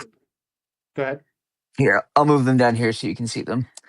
Progenitor Mimic, Pathraiser of Ulamog, Coiling Oracle, Cold-Eyed Selkie, and a Gilderbairn. The old Gildy Bee. Okay. The Gildy Bee. All right. Cool. It's shiny too. Mhm. All right. So I have a Coiling Oracle trigger, and that is I look at the top card of my library, and If it's a land card, put it onto the battlefield. it is. Not tapped. It's a Raucous Theater. I will surveil 1 in the bin. All right. So these are exiled, correct? They're just on the They're battlefield under on my the board. control. Yeah. All right, so I just have them there. Progenitor Mimic, I will have enter as a copy of Lord of Shatterskull Pass. Huh. Okay. I think that covers the spells I am casting this turn. I have 5 red mana floating. So I am going to put 3 level counters on Lord of Shatterskull Pass. So if you're not familiar with Lord of Shatterskull Pass, it's a 3/3. I can level it up for 2 mana, and then levels 1 through 5, it's a 6/6. If I can get it to level 6, then it's still a 6/6, but when it attacks, it deals 6 damage to each creature the defending player controls. So it's 3 right now. Okay. I'm going to go to my end step. Trigger on Dreamshaper Shaman. I'm going to pay 3, and I'm going to sacrifice the Coiling Oracle to spin the wheel. I need a non-land permanent. A Kragma Warcaller. Chat really quickly. I just want your opinion on something. Do you think Brad has taken enough game actions this turn, or do you think he needs to take more? I would love to know what you think. All I'm going to say is that at least 10 of those minutes were Alter's fault. Okay. I am done. Okay. I was about to say that was fine and that I still could do something, but unfortunately exactly one of the creatures, as far as I'm aware, that you got has flying, and it is my own creature. So Yeah. I've been foisted is what I would use to describe this situation. Fascinating. I'm just glad that I am probably not going to be the focus of the two of you right now. Because if I would straight up die. I do think that I have to still attack Brad regardless. I know, and I There love it. is, in fact, a clear leader. I love it. Yeah. I love it. It's so good. Let's start doing some stuff. I'll play this Underground Sea as my land for the turn.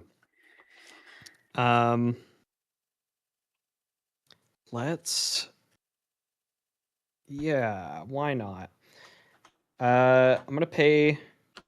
Actually, no. I'm gonna pay 4 mana with these here. I'm going to cast Anointed Procession.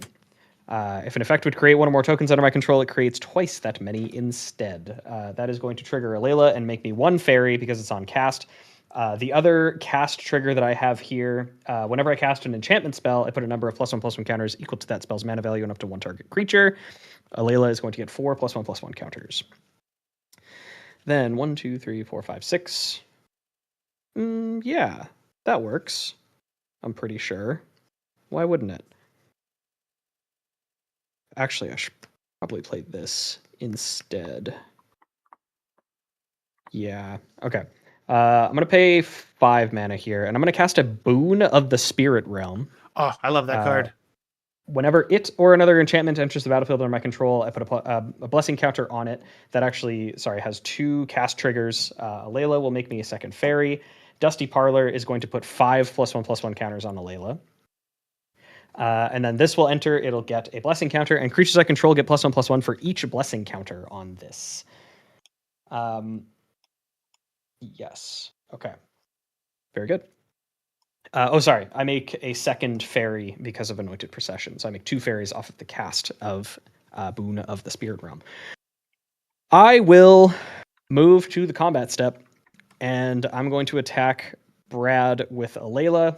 Trigger Paladin class to give her double strike. I am attacking you for 11 in the air with double strike. I will block with my newfound flying creature. Or sorry, it is 11, 12, 13 because this is okay. I'm dealing 13 damage to it. It is dying for real in real life, and I'm gaining 13, going to 28. I do not get the second hit because your guy dies too fast, unfortunately. Couldn't have died faster. Could not have died faster. You are correct. Then in my second main phase, I'm just going to cast this Ponder. I don't think about my life. Sure. I'll draw this card. And then that is it for me for now. On your end step, I am going to sacrifice Steve. And I don't know how much this matters, but I'm certainly glad looking at the top of my library that I did this. We're gonna get a Island. Real talk though, And- I was when I was searching my deck, I was like, oh, I should get Rise of Dark Realms. That's such a cool card. And then I was looking at it and I was like, that's going to be like impossible for me to do with these finger tentacles. And I almost didn't do it, but then I would have let Alter win, and I can't let that happen. Oh boy. You have couldn't- incredibly tough moral fiber, Brad. Exactly. I don't know if I'd go that far. I mean, You married him. yeah. And then we're gonna untap. All right. I'm Move to free. my Hopefully for long enough that I can clean up my board state a little bit. Clean up your life. But yes, my life does need a lot of work. draw for that is a really funny draw. Dear Lord. We're gonna start off by playing a mountain for turn. And I'm very glad I went and got that. Very glad I went and got that Island. So we're gonna start by paying 3 for a Tidespbound Tyrant. Oh. Whoa. no. Bring Animar up to 6. And then I will minus Kiora to reveal the top 4 cards of my library. I'm going to put a creature card or a land card into my hand and the rest of my graveyard. Shivan Reef, Bane of Progress, Fires of Yavimaya, and a Mountain. I am going to put the Bane of Progress into my hand. What? And then these are going to go into my graveyard. And then we will make our next step. For 0 mana, I will play a Pilgrim's Eye, and I will bounce the token copy of Pathraiser. Okay. Yeah, it is not a token copy. That is your actual Pathraiser Vulamon. Oh, right. So that is yes. back in your hand. And it goes back to your hand. Oh no. So that goes back to my hand. Don't like that. That's going to go to... Would that cast? Animar is now at 7. And then I will pay 1 for a Soul Ring. I will bounce Progenitor Mimic. Yep. And then I will pay... I will use one of my Vivids. 2 for 1, and then tap my Tranquil Thicket for a Progenitor Mimic, copying Tidespbound Tyrant. Yeah. And then So you have a Tidespout Tyrant trigger. I will bounce Ural as hexproof, right? He sure does.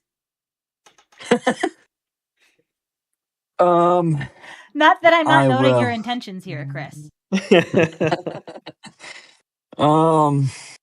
We will Play the greatest turn 1 play ever. I will tap my Soul Ring to play an Arcane Signet. Whoa. And I will bounce my Cold-Eyed Selkie back to my hand. Okay, I'm gonna respond to that trigger. I'm gonna cast this deflecting swat and redirect it to the Tidespout Tyrant. How rude! Which one? The original. Okay. Okay. Brad, that was not very cash money of you. Okay. Chris wanted to return so many more of your permanents to your hand. There is. All right, so. 1, 2, 6. I will then pay. So 6, 7, 8, 9, 10, 11. Yeah, so I'll play the Path Razor of Oolong, and I will again attempt to return the Gilder Baron to my hand. You got it. Yeah. And I do not have 3 blue mana. Oh no. No more Tidesbound Tywins. Oh no. Hey, I still have 1. And then Thank you for watering your I streamers, Andrew. We will- appreciate you. Ooh, hydration. I already drank too much of my drink. I don't have any left. And then I will. Steph, thanks for having me. I will attack you with Animar. Yeah, that's enough for me to be dead/dead, right? Yeah. Yeah, okay. I don't have anything. So Okay. sad, so sad. Brad, you wheeled me into Runes of the Dais, and I was just so Ooh. ready to wreck your life. But There's your now thought. Chris must fend for himself. And then I will. Oh gosh. Just Sorry, Team because I Steph. can. I will pay 2 green mana for that Bane of Progress. Yeah, I I kind of will- anticipated that this would happen. So I have 3. I have How many 5. do you I have, have- Brad? Okay. I have 1, 2, 3, 4, 5, 6, 7, 8, 9, 10. Oh, that's No right. way. Thanks to Secret Arcade, all of my permanents are also enchantments. Oh no! All of your non-land permanents? I'm gonna Non-land just permanents. all of my non-land permanents. Yeah. Okay. Whew. But I'll put those over Secretly, there. Chris plays So Armageddon. that's 13. What do you have, Brad? 5. So 18. Oh. I'm stupid. Oh well. And You okay over there, on buddy? that, I didn't reanimate any of my own creatures. Oh. I mean, you still can. I don't think anything Yeah, I is. was gonna say I feel fundamentally- like no, I don't think. I think they're just on the battlefield. I think you Yeah. you just don't maybe on The stuff that was just already in the graveyard. Yeah. When the Yeah. I mean, it's. Yeah. I don't think that would meaningfully change what anybody did. that cast, I am going to return Neheb to your hand. Sure. I assume the one that makes me a bunch of mana. Yes. Almost certainly. Oh, that was a turn. And I will pass the turn. Very quickly, friends, while Brad is untapping, because it's going to take him approximately 20 minutes to do so, I'm going to tell you all what we've got coming up here on this stream in the next week, because it turns out a week and a half or so. Anyway, there's a lot of stuff coming up, and I want to make sure y'all know about it, okay? So very, very, very quickly, I'm going to go through this. So I mentioned that we don't usually do Commander on this stream, and I wasn't kidding. We usually play Sealed, and this week we're going to play The Hobbit. If you've not attended one of those streams before, they're really fun. We love them, and you can kind of like you can watch us as we open the packs, and so as we're opening things, you can give us input about like what things you'd like to see in the deck and what. Anyway, it's a good time, and Brad and I are very competitive, and we have very devoted Team Steph, Team Brad teams. It's a whole bit, and really, you should just hop in. It's going to be great. People in chat, I'm sure, will tell you. So Wednesday at 10 p.m. you can see us there, but we're also streaming another time this week, and this is off our normal cadence. And so we're going to be doing a sort and ship stream on Thursday at 12 p.m. Eastern. And so our friends at Cardsphere approached us and were like, hey, listen, we think that there's a barrier to entry for people to using our service, and that is people don't know how to like package their cards correctly, and they don't know how to like they think that like shipping is like some kind of big scary thing, and they also don't know like, okay, what kinds of cards should I put on Cardsphere, what kind anyway. So the whole like sorting things, inventorying things, and like packaging and shipping things is like the process is intimidating to people. But anyway, we're gonna have a stream on Thursday, and I'm gonna show you how we do it, because Brad and I, we open about 24 booster packs a week. That's a lot of booster packs. That's a lot of cards to go through. So we have to have developed systems to like get them out of our house, and we have developed those systems, and I think we're pretty good at it. So, yeah, we're gonna teach you about that on Thursday at 12 p.m. Eastern, and then this is the thing that I want everybody to know about, because the man that is over there, that guy Brad, who has all of the cows, he has spent about 40 hours, probably more than 40 hours at this point, developing a presentation to teach you all about keywords. And this is, you're going to laugh because you're like, Steph, I know what keywords do, but I promise you they are more complicated than what you think they are, especially when they interact with each other in weird ways.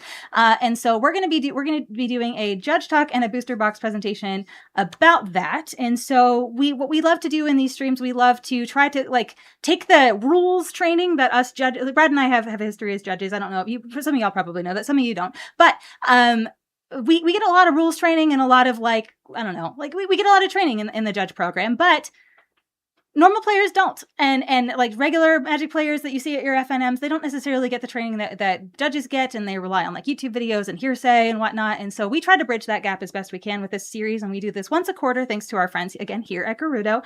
Yeah, so anyway, we're going to teach you about keywords, and it's going to be on Saturday, August 29th at 12 p.m. Eastern. And it's a great show. We really love it, and we try to keep it interesting and fun, and we take brain breaks part of the way through. And the reason why we call it And a Booster Box, it's because we open a booster box while during brain breaks during the presentation. And this is the box. I'm going to flex a little bit. This is the box that Gerudo sent us to open for this stream. So we didn't pay for this, and Gerudo has a deal with a distributor or something. They said they got it at MSRP, and I was thrilled for them, but they sent it to us, so I'm also thrilled for us. So we're going to be cracking some Hobbit collector booster packs during this stream. So this is Saturday, 8/29 at 12 p.m. Eastern. Come and hang out with us as we teach you rules, and we'll open some shiny cards. All right. Very nice. That's all I got. Brad, you can take your turn. All right. I have untapped. I have drawed. I'm going to play this Cavern of Souls on Minotaurs. Nice. And then I'm going to slam down the guy. Yeah, 5. We'll cast Neheb the Eternal. He's back. I will get another token. And then I am going to pay 3 manas, and I'm going to give them all +1/+0, menace, and haste.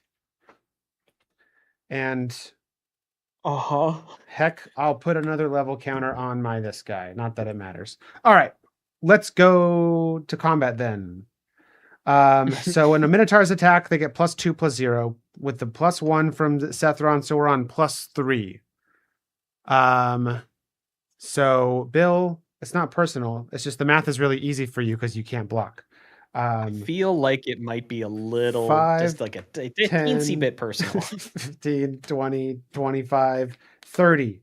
That's enough to take out Bill. Now it is. The math is a little more challenging for Chris. So let's go. Let's start with the biggest creatures I have, which are going to be Sethron is 8, and the Lord of Shatterskull Pass is 9. Oh, you can only block 1 creature currently, so you block the 9. We'll say for the sake of argument. Yeah, I was going to route. Yeah. So then this is. So let's okay. So this is 5, 10, 15, 20. Okay, that's actually not that bad. Dead. I will send a couple more Minotaurs at each of you just to be safe. Mhm. But I think those are my attacks. I am deceased. I have GG. died. I'm gonna The dangerous cows. pow. I regret not murdering you. I really do.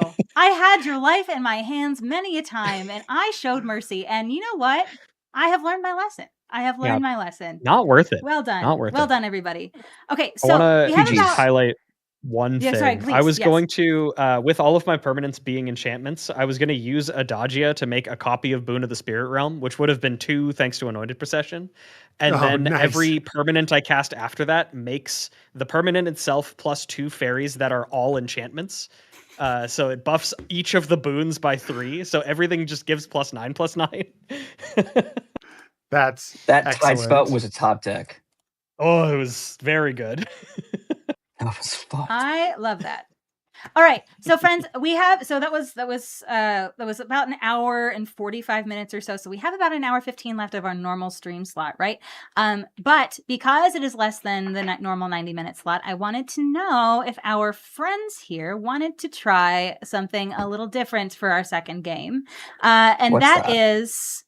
That's I don't know. That's a little something. We have a what if we played with the Descent into Avernus table-wide emblem?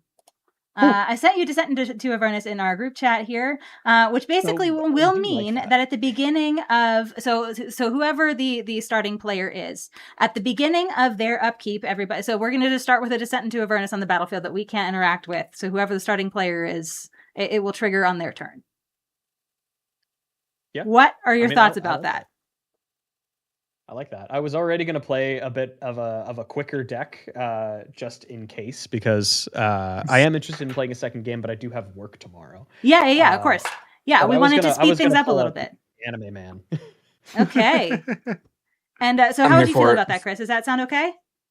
That sounds fantastic. Let's do game 2 with the Descent into Avernus emblem, whoever the first player is. And by that, I mean it's going to be Chris because Bill started this last game. So anyway, and if you want to restart in Gerudo, there's the little 3 dots next to your name here. Quickly. Just reset player and it should reset you.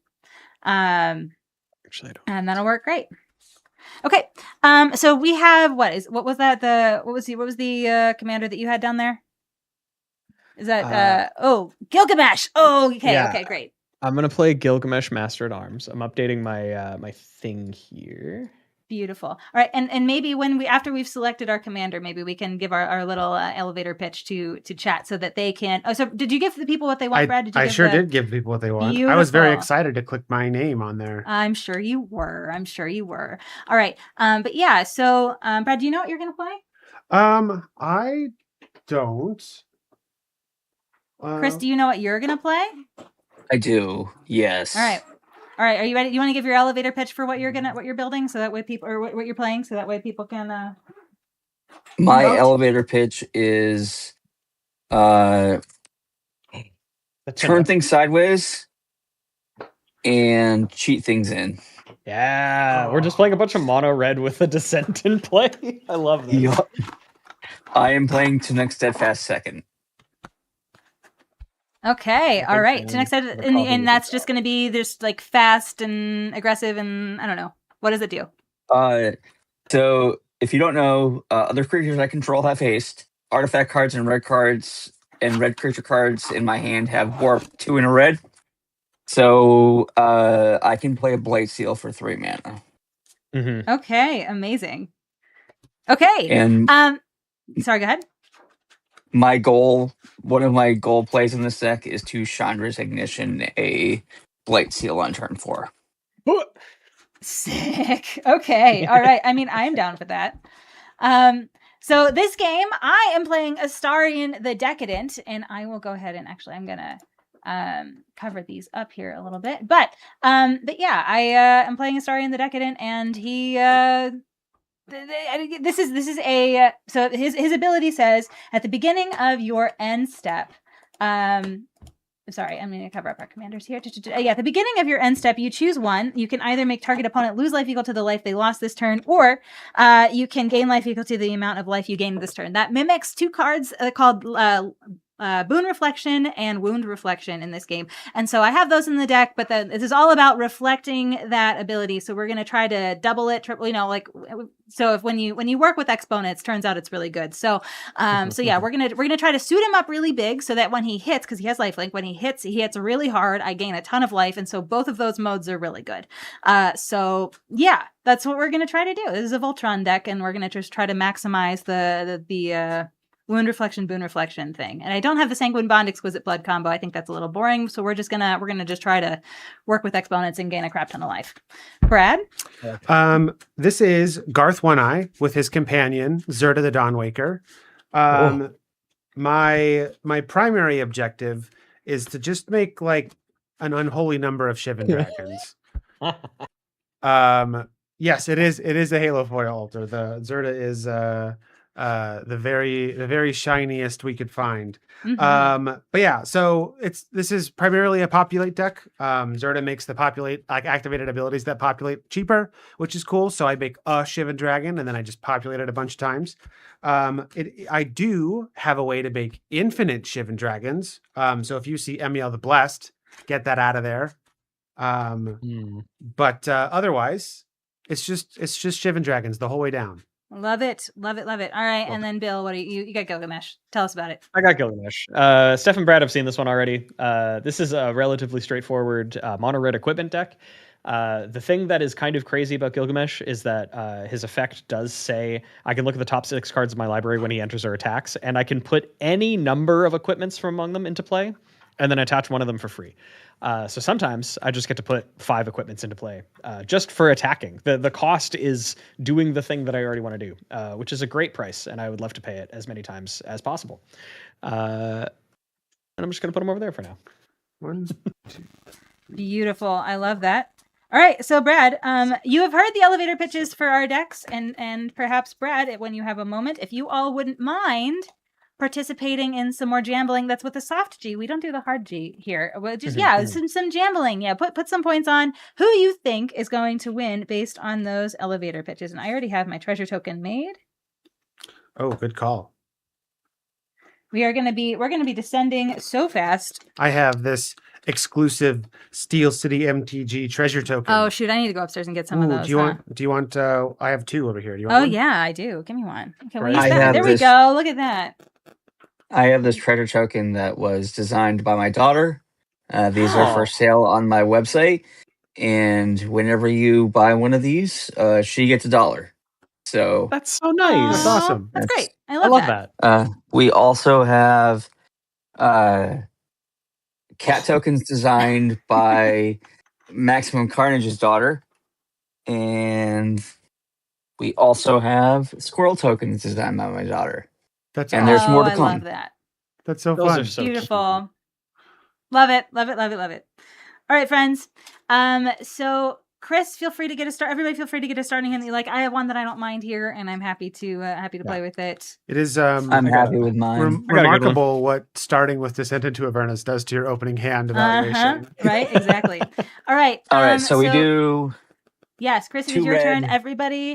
Everybody gets a treasure. I'm sorry. Everybody gets. Let me see here. I know 2 treasures and takes 2 damage. And takes 2 damage. 2 treasures takes 2 damage. Everybody starts at 38.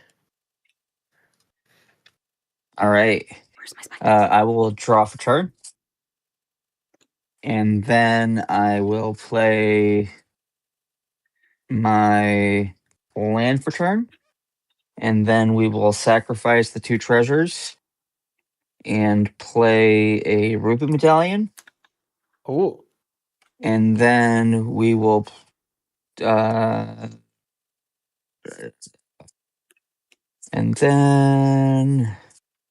we'll tap 1 for a Vexing Bauble. Yeah, Vexing Bauble. We love it. Pay for your spells. And this is my pretty deck.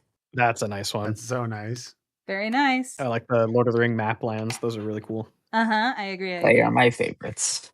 I literally Sorry, go ahead. I literally bought all of them out of a stock of a TCG Nice. player site. Nice. I'm going to keep track of the descent count here, so I will up that on Chris's turns. All right. My turn? Yep. All right, I'm going to draw for turn. I will play a scrub land because I am a scrub, and I will pay 3 mana for... Why not? Why not just play it now? I will play a Mithril Coat. I know it doesn't enter attached to anything, but that's okay. We have a Mithril Coat. Why not play it? I will pass the turn. Is that the Surge? It is. It's not Surge, but it's the box topper, and I love the foiling it's so on it. pretty. That's really nice. My box topper was a Delighted Halfling. Ooh, that's a good one. Yes, that went straight into Bridget. Yeah. I'm going to play Hell yeah. my legally distinct Scrubland, also Okay. known as Godless Shrine. And I will also sacrifice my treasures +1 to play this Kodama's Reach. Uh-huh. And then I will pass the turn. Excellent. Draw. That's really funny. I'll play a basic mountain, and I'm going to cast a Blazing Fire Singer. This is the dwarf that can cast Seething Song, and she is prepared to do so. But not right now. I will pass. All right. I will untap, upkeep, trigger Unteep. descent, untap, trigger Avernus, so it goes up to 4. Right? Yes. Mm-hmm. We Yep. each take 4. 1, 2, 3, 4. 34. I don't even know if I'm going to be able to gain any life to outpace that. We're going to see. Oh, I know I'm not. We're going full on mono red mode right now. Sun's getting mighty low. I figured And I would then- probably, and I probably should be a target immediately because of you know, my commander says lifelink, but like, yeah. Oh, I didn't draw for It's- turn. I will draw for turn, and then I will play a mountain for turn, and then we will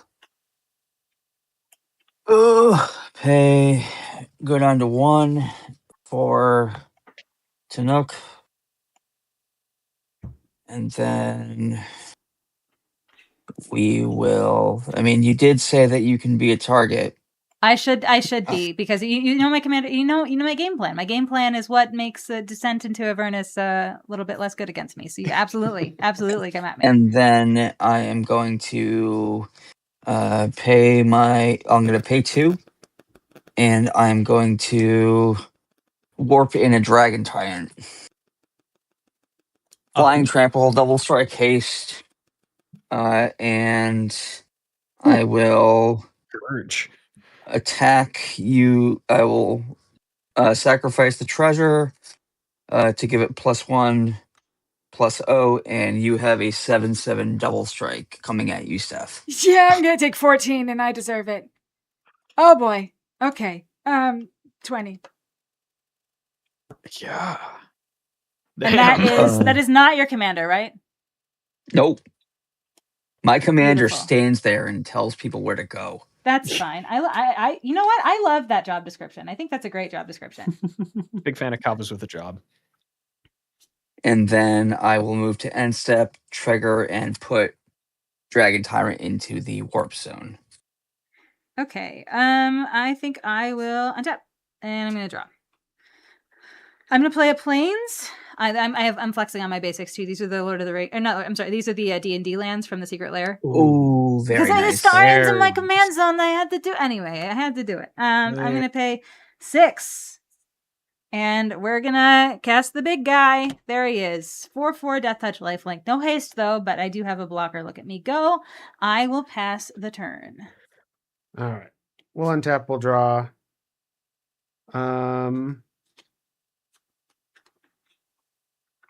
I'll play this Wooded This Foothills. game is gonna be so fast. I'm so ready for it. I And I guess totally missed. We had a Fleam redeem. So Fleam is going to be here for the rest of the stream. I apologize for my lack of Fleam acknowledgement, Andrew. But here he is. Everybody witness and appreciate the Fleam. We love it. Okay. All right. Since we're flexing, this is one of my favorite cards that I own. Is that a Oh, Thanos it's Allura? altered to that's look like so Thanos. funny. Yes, Oh, this that's is so good. from right when I got back into Magic, I went to SCG Hartford in like 2018. So like right around when those movies were coming out the first time. Mhm. It was great. I don't really play LOR all that much. It also doesn't help that this is a secret Hope S-Time deck. I love it. I love it. That's fun. All right, Brad, what are you up to over there? I'm gonna play my commander, Okay. Garth with one eye. Uh-huh.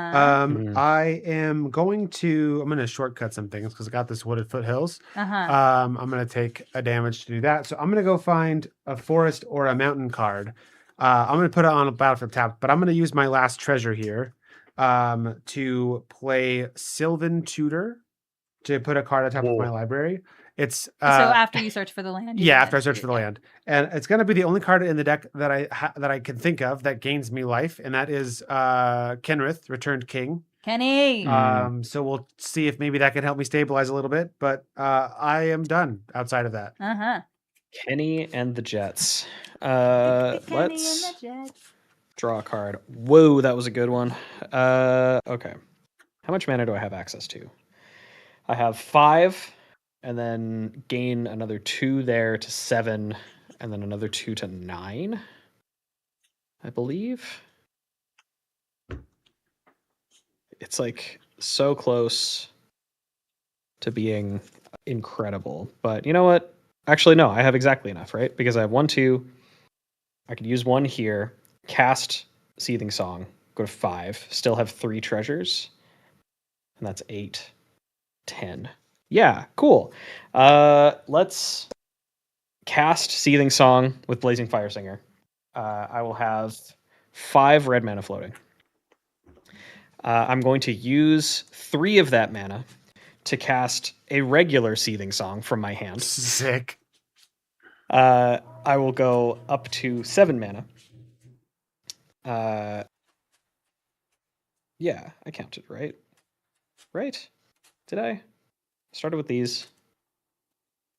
Should have 1 more treasure, I think, because I tapped 2 lands. Hang on, it's late. I tapped 2 lands.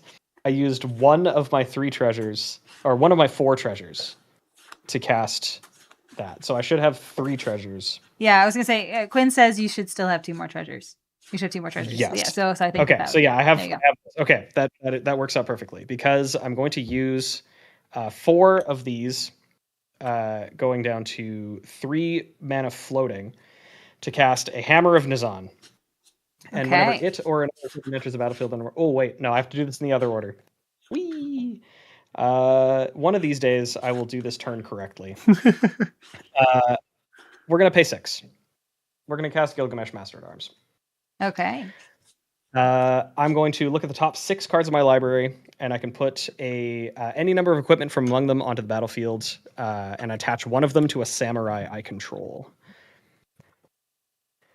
I found 1 equipment, but it's not a bad one. I'm going to find Sword of Hearth and Home, Sword of green and white, sort of. It's in Japanese, and I forget things. Hearth and Home, indeed. This sort of blink and ramp. And ramp, yes. Yes. Okay. So I do have this Hammer of Nizan. Unfortunately, I'm not going to use it. I am going to pay 4, though. I'm going to have 4 mana floating. I'm going to use 2 of it for a Thran Power Suit, and then the other 2 to equip the Thran Power Suit to the man. So he has +1/+1 for each aura and equipment attached to him, and has Ward 2. So he is currently a 10/10, but without haste, unfortunately. So I will pass. Okay, so real quick, I realized I have another card that gains me life, and it's on theme, so that makes it a better target. This is Tristani Selesnia's Voice. That is going on top of my library. Okay. I've played that card once or twice. Maybe. Is that Miku? This is not the Miku printing, but it is the same card, yes. Yeah. All right. Is that and yeah, Miku? Chris, it is over to you. All right. Untap. That was more mana myth than I'm used to doing with this deck. I usually just slam. So we're at 6 on Avernus. Yes. There we go. I will change it. Quinn, I knew you'd appreciate me. I Draw for have turn. Spike Treasure. Play another pretty land. 1, 2, 3, 9.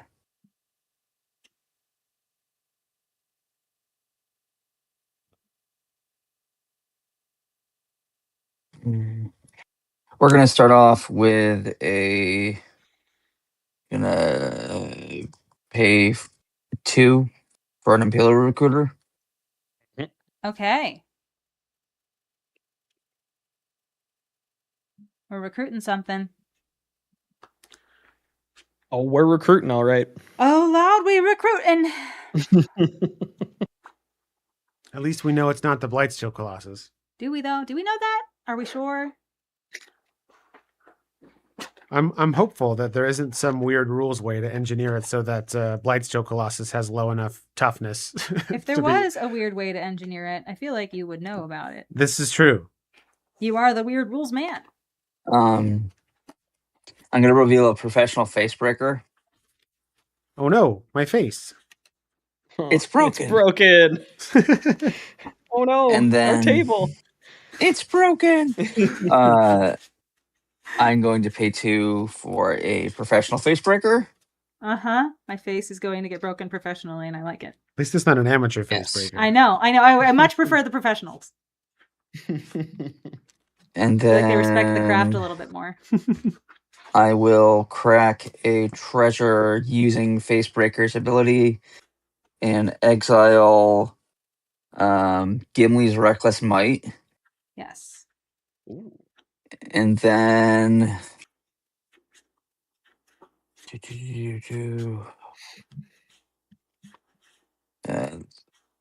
I'm actually just going to let that sit in exile. And then we're going to do it again. That's a land. Also going to sit in exile. And then do it one more time, because why not? Live fast, die young, right? That's Combustible the model here. Combustible Gear Hulk. And then we are going to. That's a fancy one. Yeah, I traded Elder Dingus Highlander a Buster Sword for this, and I am very happy about it. CJ is a real hero. CJ is a king among men. And I am going to sack those 2 to warp in my Combustible Gear Hulk. And Steph, since we've already had some fun together, do you want to have me reveal the top 3 cards of my library into my graveyard, and you take that much damage, or do you want me to draw 3 cards? I'm gonna let you draw 3 cards, Chris. I can't take any more. I know I know what kind of things are in your deck when you're saying words like Blightsteel at me. So 2, I am gonna just 3. We're just gonna be safe here. All right. And then I will. Let's see. Brad, you're making me nervous. I'm going to attack you. You have Garth as a blocker. Yep. I will attack you with the Menacey Facebreaker. For how many damages? 2. Take 2. Create a treasure. And then I will move to end step, and we will put Combustible Gear Hulk in the warp zone. These other 2 I did play with my Ruby Medallion. So I will pass it to you, Steph. Okay, what's your blocker situation over there? I have a Tanook and an Imperial Recruiter. All right, and Tanook is a 3/5. So a 3/5 and is a 1/1. Okay, I like this. I like this a lot. Okay, and those are your only blockers. Yes. Sick. All right, I'm going to untap, but before I draw, I would like to pay 1 to cast Enlighten Tutor. Oh no. Uh-oh. I'm in danger. Oh no. Uh-oh. And I am going to get a card that you probably have not heard of, and it's Light of Promise. Ooh. Light of Promise is an aura that says enchanted creature gets whenever you gain life, you put that many +1/+1 counters on this creature. I know that Max Carnage is saying that the Enlightened Tutor is a game changer, but I like to imagine that they're talking about Light of Promise. Right, exactly. All right, so I will have draw this personally for seen turn and that put this in card my change hand. the game. All right, I will then pay 1, 2, 3, 4 to cast the Wind Crystal, which says if I would gain life, I gain twice that much life instead.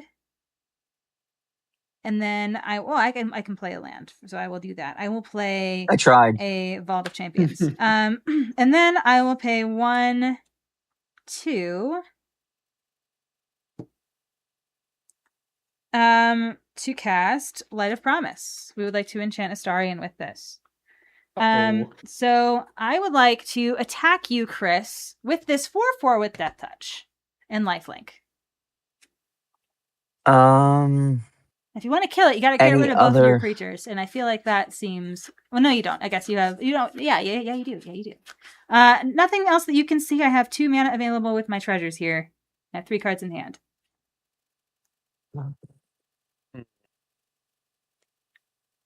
You know what? Live fast, die young. I'll block it with both. That sounds great. I am so happy to let that happen. Your stuff is so dead. Yeah, that's great. I am gonna gain. I'm gonna gain 8 life on that. Beautiful. And Astarion is so dead. So I'm gonna go to 28. You know what? I didn't know if you would be gutsy enough to do that, but I am pleased to discover that you are. I will pass the turn. All right, we'll untap. And I have just enough mana to do the thing. So first, it's Hatsune Miku. Hatsune Miku? And Wait, then I didn't take 6 at the beginning of my turn, or at the beginning of Chris's turn like I should have. I don't think I did. So I should be at 22. All right, sorry, go ahead. And then I'm going to pay 6. And I'm gonna tap Garth. And it's time for a Getting a Lotus? Shivan Dragon. Aw, yeah. Oh, yeah. When the And then Shivan you Dragon gain enters, I'll gain 5. 5 life because that's its Yeah. toughness. I have heard so many stories of people who have who traded Shivan dragons for dual lands Yeah, oh, yeah. and things like that. And like back in the day, like, wow, It used to be a good trade back in the day. I know. That's all. I pass. Andy Cairns. Hatsune Miku? Hatsune Miku. Yeah. Boy. Oh, boy. I'm gonna play this Prismatic Vista. I'm gonna use 4 of my manas to cast this Hammer of Nazan that you knew about previously. No. It is going to enter itself to Gilgamesh. Then we might as well. I'll use these other 2 treasures plus this mountain to cast this Helm of Cauldra. Equipped creature has first strike, trample, and haste, and that will, thanks to Hammer of Dazan, equip itself to Gilgamesh right away for free. Then I'm going to move to combat, and I'm going to be punching somebody for a lot here. Who should it be? Brad played the nose game, and I do have to respect that. I removed 2 of Chris's creatures. I feel like you got to respect that too. I'm just saying, I'm a very respectable human. If I die, does the Avernus go away? No, sure doesn't. It's an emblem on the table. It just gets handed off to Steph. Yep. Okay. Whoever the first player is in the rotation has it. I'm going to declare an attack at... Chris is doing a lot, but he did remove Steph's threat, which is nice. Steph removed Chris's threat. We are. I was the one taking the actions there. And I played the nose game. I do not envy your position here, Bill. I know it's choice. very tough for an upstanding citizen such as myself. This is this is difficult. Chris, I apologize. I'm going to attack you. So I have an attack trigger here, which is it can attack it has its own trigger. It also has a Sword of Hearth and Home trigger. I am going to blink my Blazing Fire Singer and find a land. Just super quick question. The This sword is relevant. sword trigger is damage, right? Sword trigger is on damage. Oh, it is on damage. It's in This is Nazan puts it onto the battlefield, right? He puts it onto the battlefield. Nazan equips it when an equipment enters. Right, but there's no casting. Correct. It is not casting. Cool. Just asking because bobble. Yes. Okay. So apologies. Gilgamesh trigger top 6. Whiff. There are no equipment. No, Bill. So I am attacking you for 6, 7, 8, 9, 10, 11, 12, 13, 14. 1, 2, 3, 4, 5, 6, 7, 8, 9, 10, 11, 12, 13, 14. I'm at 14. And now really on boys, like 6. I will blink my Blazing Fire Singer. It is now re-prepared, and I will search for a land and put it into play.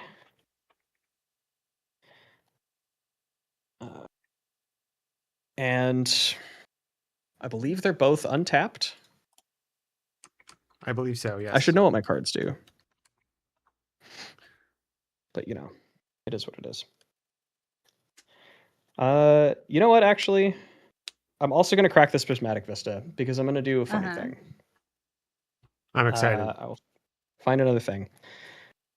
How does everybody like daytime television? I just got a quick poll. I mean, I like Price is Right. You like The Price is Right? Are there any other game shows that you have an affinity for? Okay. I think I know where this is going. I would like to cast. Let's make a deal. Jeopardy! I mean, Wheel of Fortune. Yeah. Wow, 2 games, 2 Wheels of Fortune. We love it. 2 Wheels of Fortunes. My hand is so shitty. All right. It has to be in the graveyard. I was about to cast Winds of Change, so that works out nicely for me. So now I don't have to do it. So I just discarded Winds of Change, Command Beacon, which would have been nice. Isolated Watchtower, Razorkin Needlehead, Wasteland, and Mountain. Yeah, I had 2 lands and a Cradle of Vitality. Let's see. I discarded a Savai Triome, a Dour Port Mage, V2 Ghazi Guild Mage, Sereth the Viper's Thing, and the Scarab God. Oh. Okay. That will do it for me, and I'll pass over to Chris. All right. I will untap. Upkeep trigger. I will go to 7, 8. Go to 6. Make Damn. 8 treasures. Spike +2 treasures. All right, I have 10 treasures. I need my.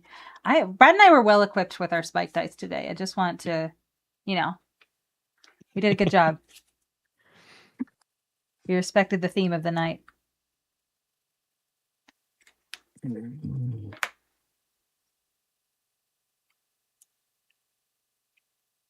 Okay. All right. All right. So now I will. Oh, that would have been fun. All right. So we're going to start off with another mountain for turn. And then we will. Oh, I need to take damage. I keep forgetting to do the important part.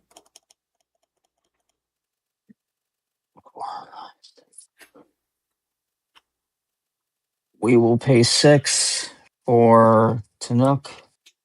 Actually, it's 5 because of Ruby Medallion. Then we will. Oh, this is hard. I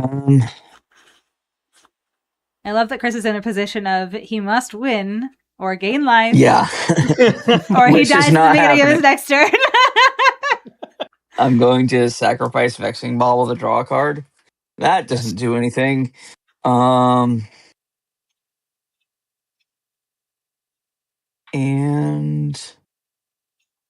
what are the keywords currently on Gilgamesh? He has protection from white and green, ward 2, indestructible, first strike, trample, and haste. Ugh.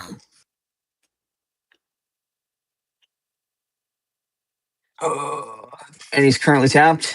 Do you have a what do you have for blockers? I have a Blazing Fire Singer, which is a 2/3, and that is it.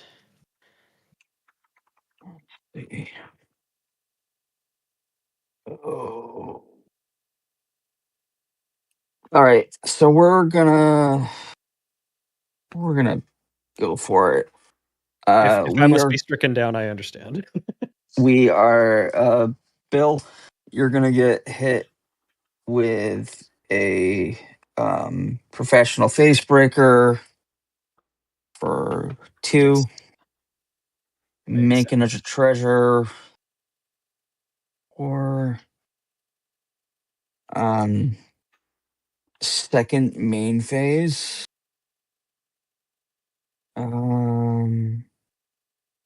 We will 1, 2, 3, 4, 5 for a full throttle. Oh, Nice. yeah. Oh, that's a really good card. And then I will untap professional phase breaker again. Bill, swing at you again. Yeah. For Go 2. 14. Make a treasure. Move to combat again. So additional combat, untap, and Bill again. 12. And then gosh.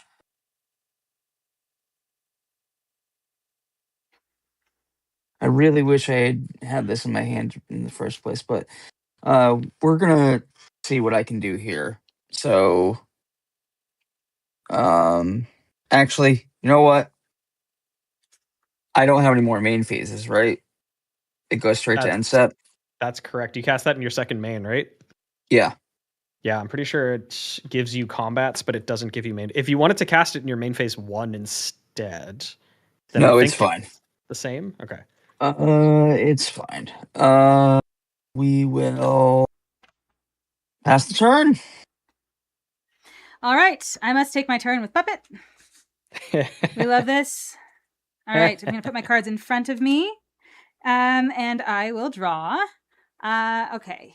So I will play a land. No, I will play this land. This is a reliquary tower. We love that. And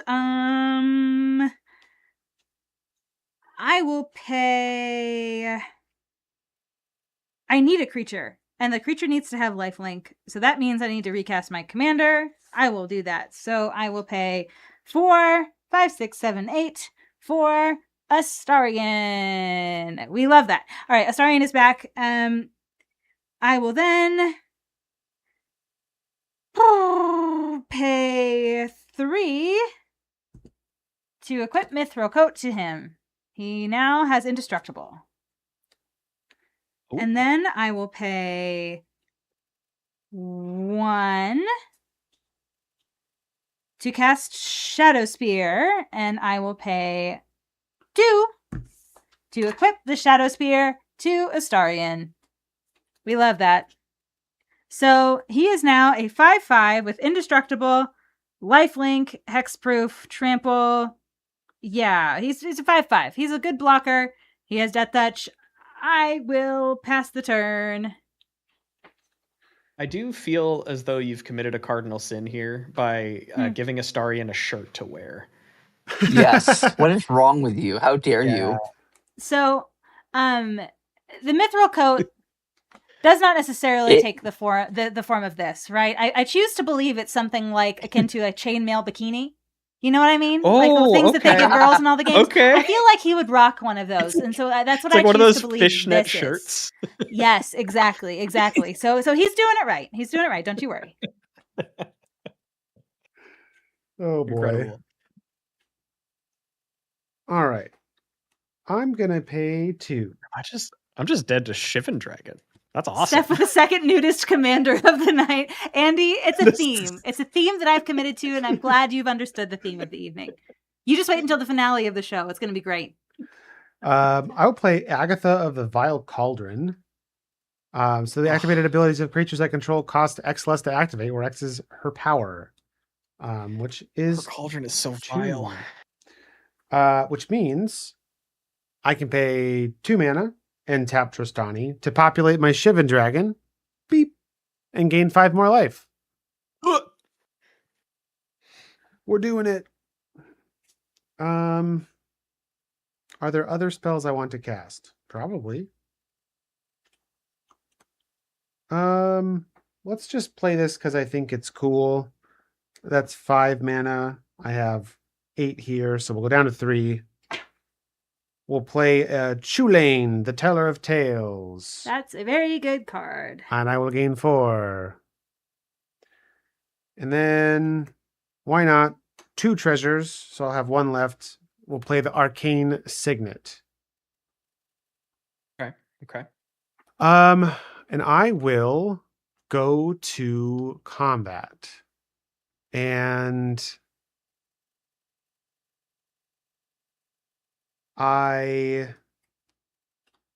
there's no way that Bill can kill me.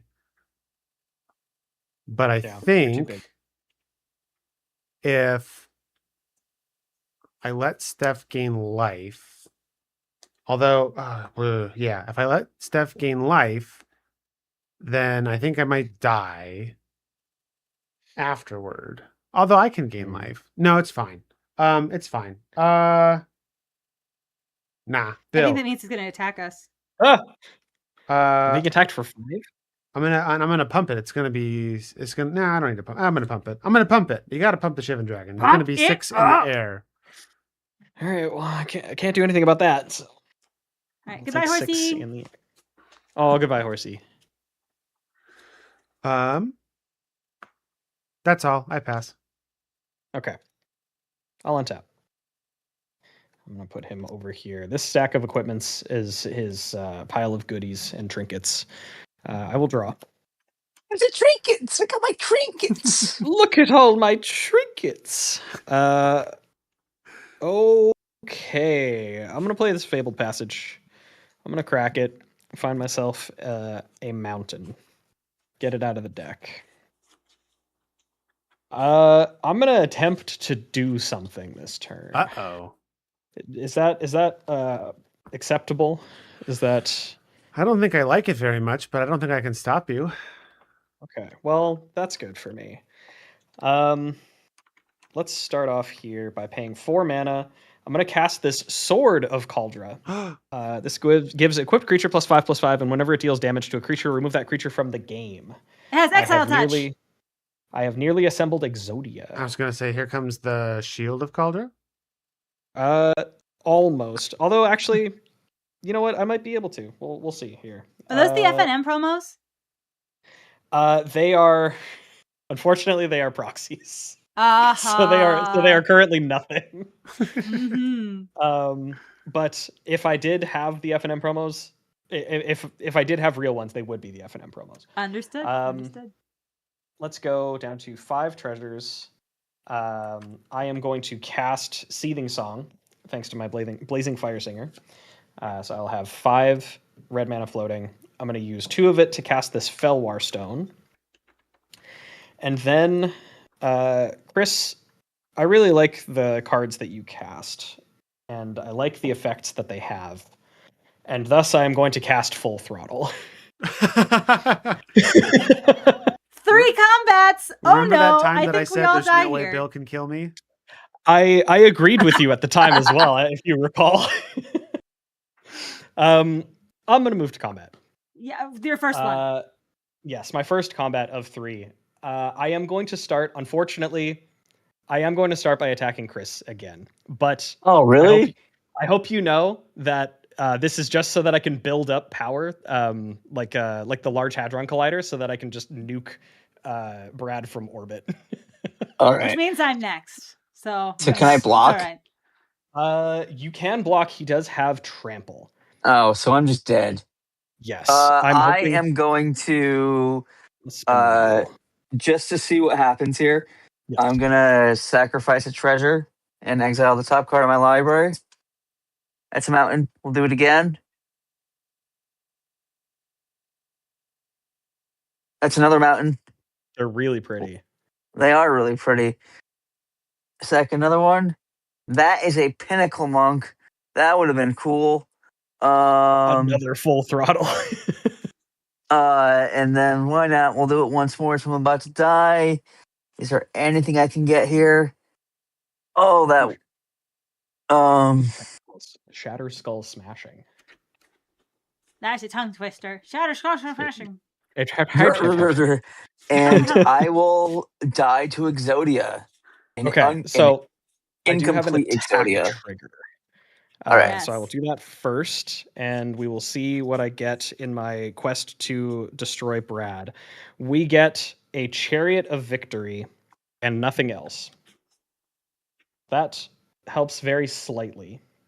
On combat damage, I will blink my Blazing Fire Singer and look for another land. Then second combat, I will untap Gilgamesh.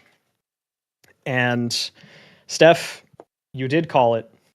I know. Excuse I'm me, next. really I'm quickly. next. Oh, yes. One quick thing. KO. There you go. Whoa! Stephanie. Steph. Yeah. My yeah, dear. Bill. I will declare an attack at you with Gilgamesh Master at Arms.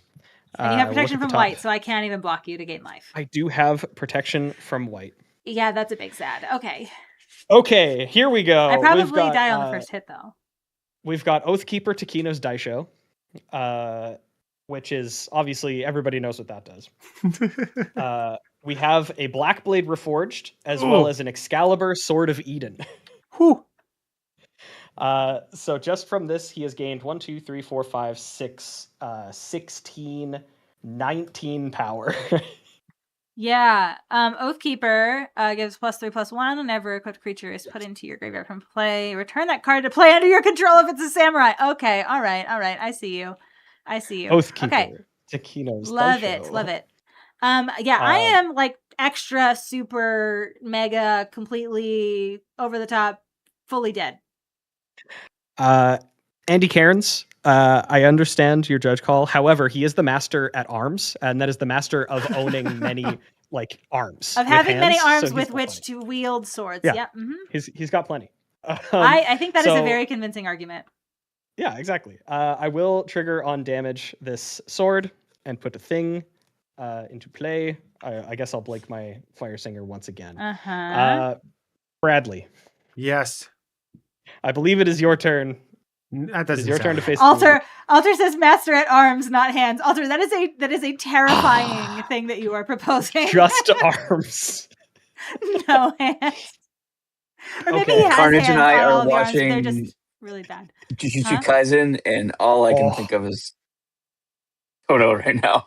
I love JJK. It's so good. All right. Brad. Oh, no, Brad. All right. I will declare an attack at you with Gilgamesh, Master at Arms. I will trigger his effect. Look at the top 6. Oh, yeah. We've got Donnie's Bow, which is Shadow Spear.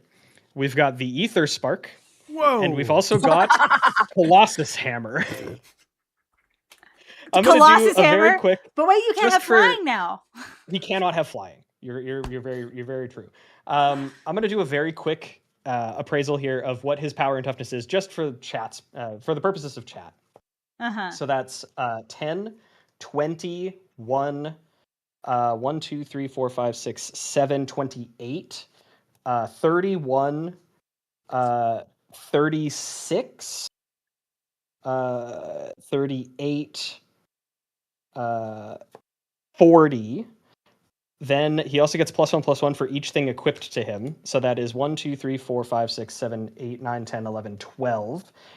So 62 plus 6 is 68.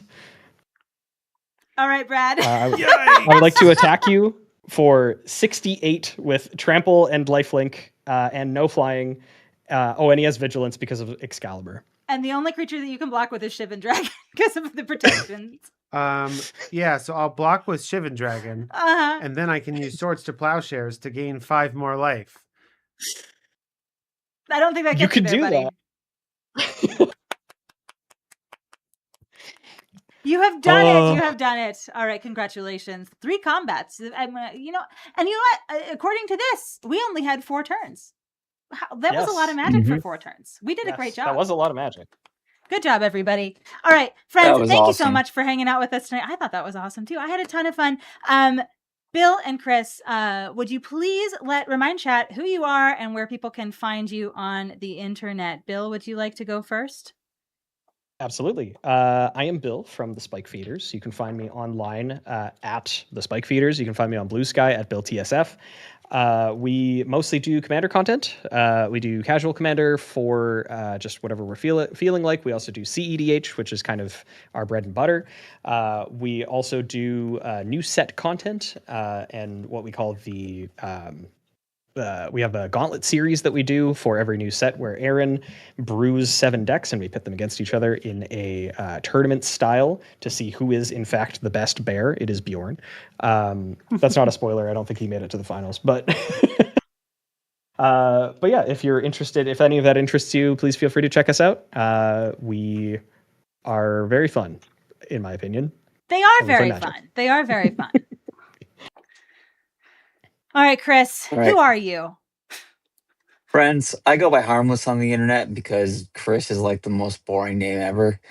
But I go by Harmless, and I built the website for free Magic the Gathering cards.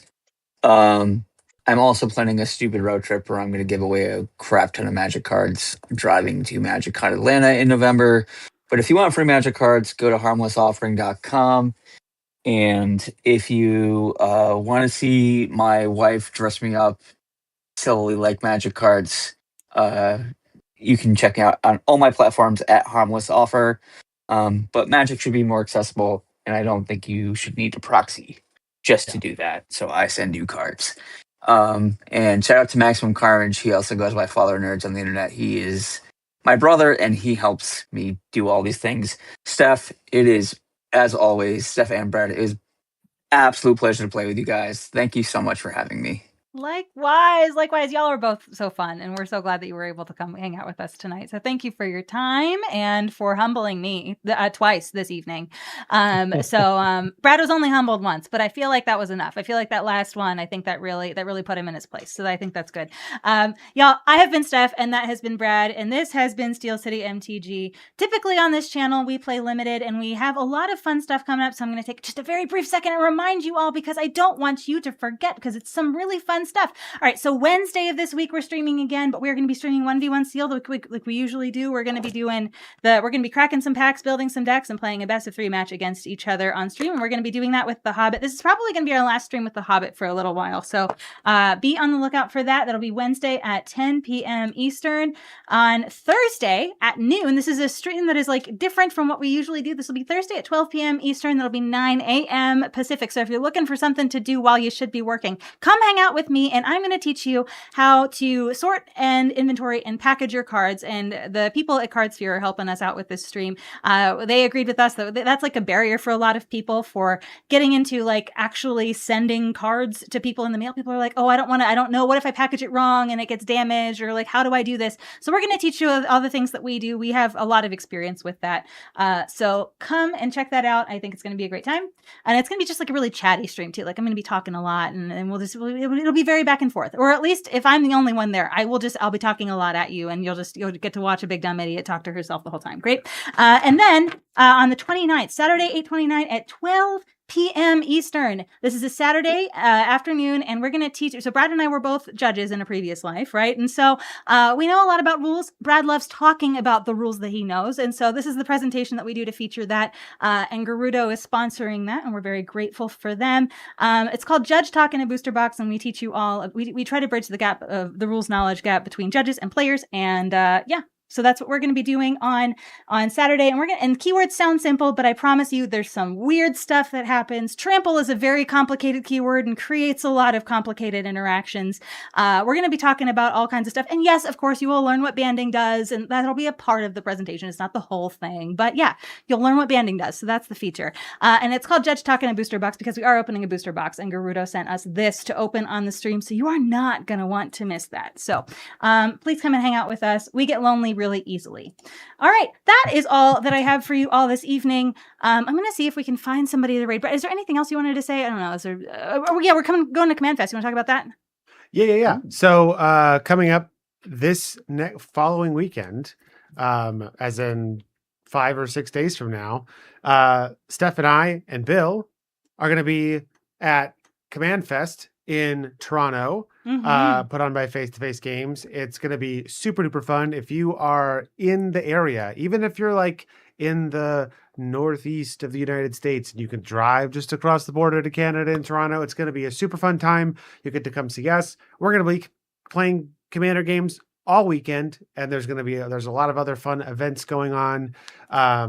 Fun ways to engage with your favorite hobby, and you get to see very nice people like Brad and Steph and some of the spike feeders. Which notably you did not say Bill, so now we know what happened in that some of the spike feeders. Right, exactly. So y'all, thank you so much for hanging out with us tonight. We appreciate your time. We know that there's a lot of people that stream on Twitch, and so your time and attention is really valuable to us. So thank you so much for your time. We're going to send you over to Cozy Viper, who is one of my favorite late night Commander streamers. I hope you give them a lot of support and excitement in their chat. I know it's always fun to get raided whenever, especially when you're not expecting it. So definitely do that, and we will see you all hopefully on Wednesday night. Okay. Goodbye. Thanks, everybody.